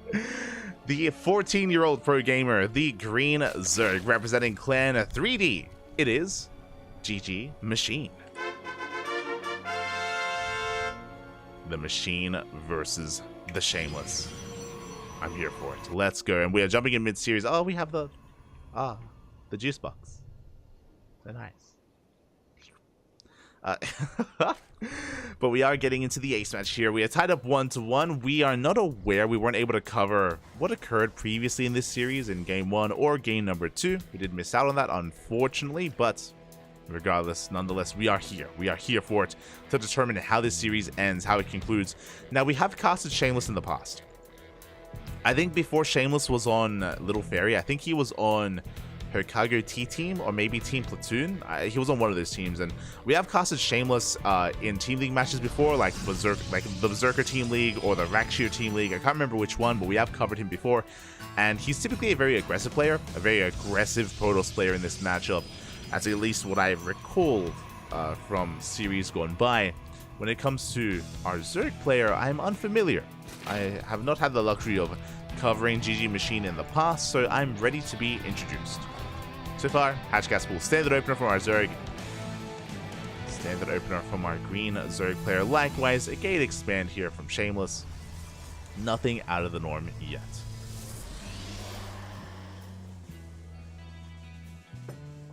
Nothing too out of the norm. As we are going to be settling into this. As we are going to be just having a pretty stable early game as we head towards our tech of choice. That's kind of our big next moment, and there it is. It's going to be a Stargate opener from a Shameless. Should be Oracle, but if he wants to be a little bit spicy, I wouldn't be opposed to a Void Ray opener. Void Ray openers have a lot of value, they have a lot of power behind them. Over the past couple of days, we haven't really seen them just because we haven't been casting the Korean Protosses, but the Koreans have fallen in love with Void Ray based openers here to just keep their opponent guessing. Players like Nightmare, Classic, Creator, Hero, Void Ray openers have become their bread and butter. Not saying they do it all the time, but they mix it in quite a lot. Classic does it all the time, like almost 100% of the time going for a Void Ray opener. But here, Shameless, it is going to be the Oracle. Oracle is going to be coming out from Shameless. The Adept does threaten his shade across the map, but GG Machine is able to keep up. Does keep up in the end. Is going to be able to force back Shameless. Shameless still threatening a dive, does take down a tomb, but out the surround! Looks like he barely avoids the surround, gets the hell out of there. Link speed kicks in, and we are looking for those Adepts. Meanwhile, behind this, the first Oracle is going to be zooming across the map. Second Oracle's on the way, third base soon to be taken. Everything's looking normal, everything's looking standard on the side of Shameless. Everything is looking normal.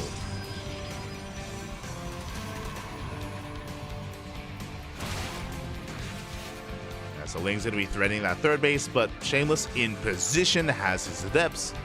Going to be able to shoo away those Lings, and now we are zooming across the map. Making our way towards that natural. The Queens are a little bit out of... I mean, this third base is looking a little bit exposed, not going to lie. The natural even. Queens are going to be rotating over. We need them in position. We have Spore Crawlers in the main and at the third, but the natural just now finishing up. Here we go. Shameless goes right for that natural base. Gets into middle line. 2, 3 drones go down. Nice pickups here from the Protoss. As he dips into the main base as well. Getting another 3, 6 in total. Very nicely done here from our Protoss player. 6 drones. Takes quite a bit of hull damage, but gets the hell out of there. Behind this, Shameless getting into a forge. Getting into a robot follow-up. We're in for a long one. I know we have a Gateway Explosion, but we have a delayed Twilight Council. This is for +1 Immortal production, soon to be Colossus production, with delayed prioritization of either charge or blink. Very tech-heavy style here from Shameless, very defensive. Link's gonna try to get us around in this pylon. Decent force fields, but not a lot of DPS. Adepts, they do get across the map. They get 2 more drones. Oh, they're not done. They get a 3rd worker. They shade into the national. No! The Evo chamber is denied, and we're getting too much done. Uh-oh. We're getting far too much done. That's going to be 6 dead workers and 10 dead workers and so much lost mining time as we get more dead workers here in the main base. And GG Machine is just being pulled apart at this point. Now, thankfully for our Zerg player, there's no kill move coming. Like, there's no big follow-up on the way yet. We're working on it. We still have +1 on the way. There's that Immortal production that we spoke about. We have the Twilight Council still in production for delayed glaives and delayed blink. Again, because of this follow-up kind of tech pattern from Shameless, there isn't an attack happening like for another couple of minutes. So GG Machine has the opportunity to recover, but he's got a lot of recovering to do. That's 14 dead workers. It's 20 dead drones in total over a mineral line. Shameless is in a good position. Going to be expanding, taking a 4th base. Oracles aren't done. All 3 of them are still alive, by the way. We're looking for more drones. No shot. We're going to get them as well. Oh, we almost get a drone here in the main base. We threaten a dive towards that natural, sorry. So I assumed that we would be going into Colossus production with a Bay. No, it's going to be a Templar Archives for Archon production and potentially Storm. So Charge Lot to Archon Immortal is going to be the composition of choice, with potentially Storm sprinkled on top. GG Machine going to be threatening the 4th base of Shameless, getting some good surface area here, but Shameless not too far away, going to be able to respond. And should be able to save it. It's going to be close. Should be able to save the space though, and yeah, the Nexus will be saved. Across the map, we do have Hallucination coming in. We have confirmation it's going to be Ling Bane Roach Ravager. Nothing too out of the norm, just getting 1/1 upgrades, +1 range, +1 melee. So a pretty standard unit composition from GG Machine.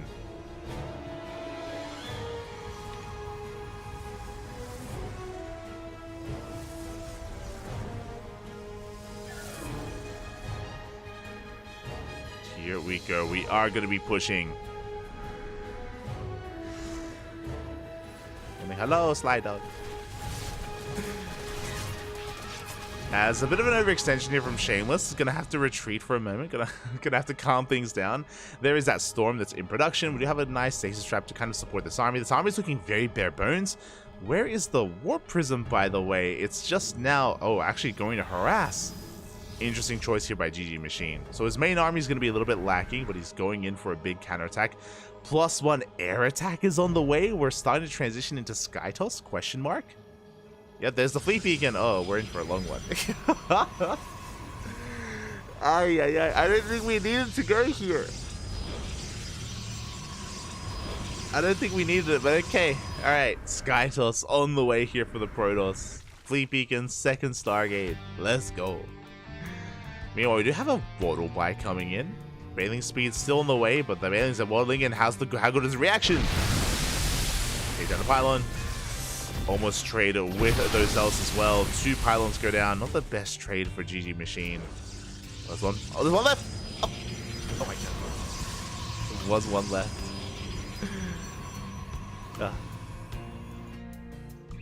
Is going to be cleaning him up. Dropper Lords on the way. That could help when it comes to trying to deal with the economy here of Shameless.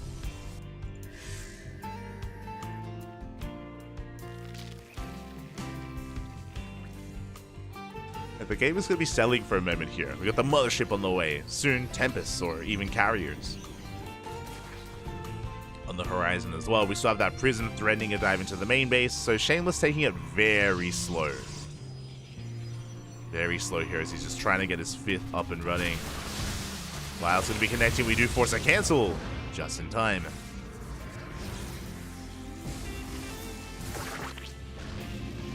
Ashen Overlord still not investing into Skytoss yet, other than the Mothership. Still hyper-fixated on a ground-based army. Spires on the way for GG Machine. Zealot's going to be chipping away at that hatchery. Hey, just going to be distracting him for a moment, but meanwhile he doesn't care. He's still happy fixated here on top of the ramp. What? On the front line. As carriers are on the way. Finally, they have started up. Oh, there are so many. We have a ring of spores here in the main base, getting so much damage done here to the prism, but the prism does make it in nonetheless. The queens a little bit too late, and can we get the warp in? Oh, it looks like we can. The prism goes down, but we do unload so many zealots into the main base. The queens are going down, drones as well. The Lings will eventually clean this up, but not before damage is done. At the same time, though, here we go. Banelings, they get stopped. Banelings, they get stopped here towards the south. We do get a Baneling drop here towards the natural, but we're warping in Stalkers. Shameless, he's all over this. 10 dead workers, and he shuts down the Dropper Lords. He got a 5th base up and running here on the right-hand side. Didn't take the forward base, which he wanted, so had to settle for a linear base instead.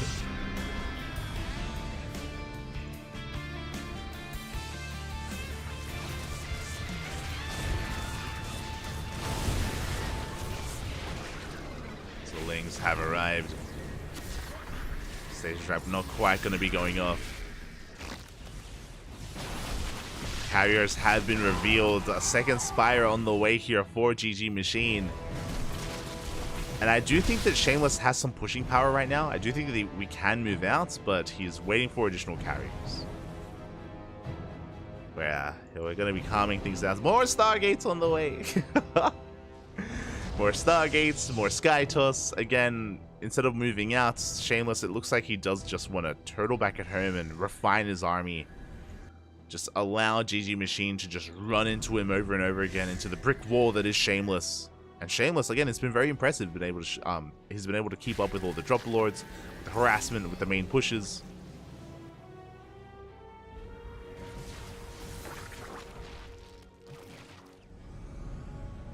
So we are pushing forward.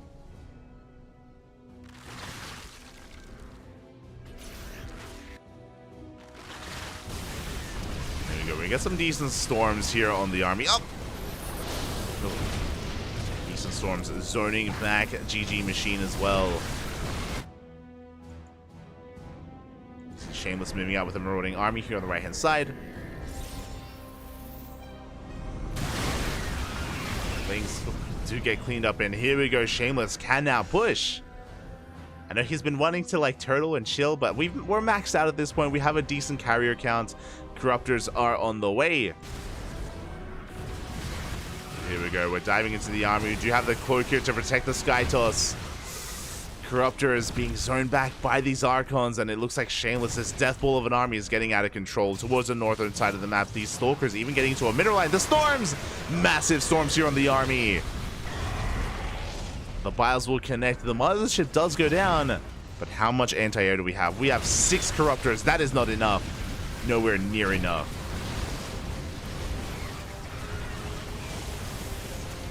Storms, yeah, they're going to be connecting as well. 10 workers go down towards the north. We will clean up the ground army.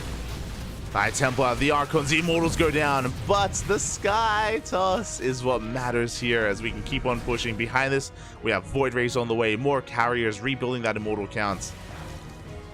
We will most likely have to recall though, because we have Corruptors on the way. And these carriers, they're very low. They may all still be alive, but very low, as we do get a massive warping into the main base. And GG gets called. Good luck in the next game, as the writing was on the wall. Shameless will take the series 2-1, looking powerful, looking very strong there in that game. In that series, I imagine. GG. GG, well played. Congratulations here to Shameless as he does take the series 2-1. Did go all the way to the ace match. Unfortunately, we missed out on the first couple of games. But here in game 3, Shameless did a great job at just getting ahead economically to begin with. He did a lot of damage with his Oracles and his Adepts. That's basically what kind of gave him his lead, is his economic damage. GG Machine, I appreciate how active he was being with his Baneling run-bys, with his Dropper Lords as well. But he just wasn't really able to achieve too much with that drop harass. He just took too much economic damage. Remember, he lost 20 drones. He lost 20 drones in the early game, and really did stifle him getting into a longer game there. So he was just playing from behind after losing all those drones. GG, well played. GG.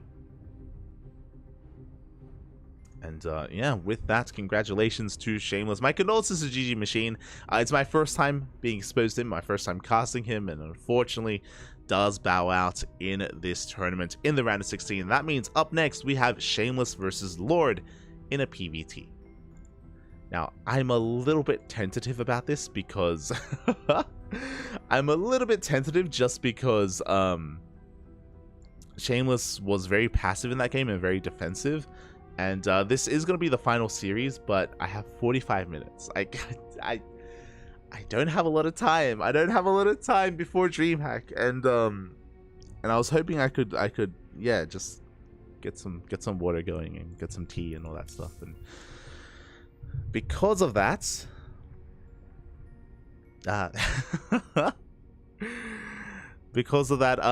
think I may just wait. Hold on. Do I take the chance here? Do I take the chance? Yeah, I think we may just call it here for now. I know there's still one series left. I know, but we already casted so much, and again, we do have other broadcasts that kind of take priority here that we have to be ready for. Like, I'm just concerned if this series is like even half an hour, I won't have much time at all to get ready. So I need to start preparing. So with that, there's still one series left. Still one series remaining. I believe it's going to be casted by some of the other Russian casters, I believe. They're going to be covering it, covering Lord versus Shameless. So you know what? We'll give them a raid. We will give them a raid. We'll give them some love and give them some support. This channel is going to be live in around half an hour. Going to be live at half an hour to get into day number 2 of DreamHack Atlanta, to get into some lovely coverage of that offline event. So yeah, hope you all enjoyed. Hope you all had a great time. Hope you all enjoyed yourselves. Hold on, I'll let them know.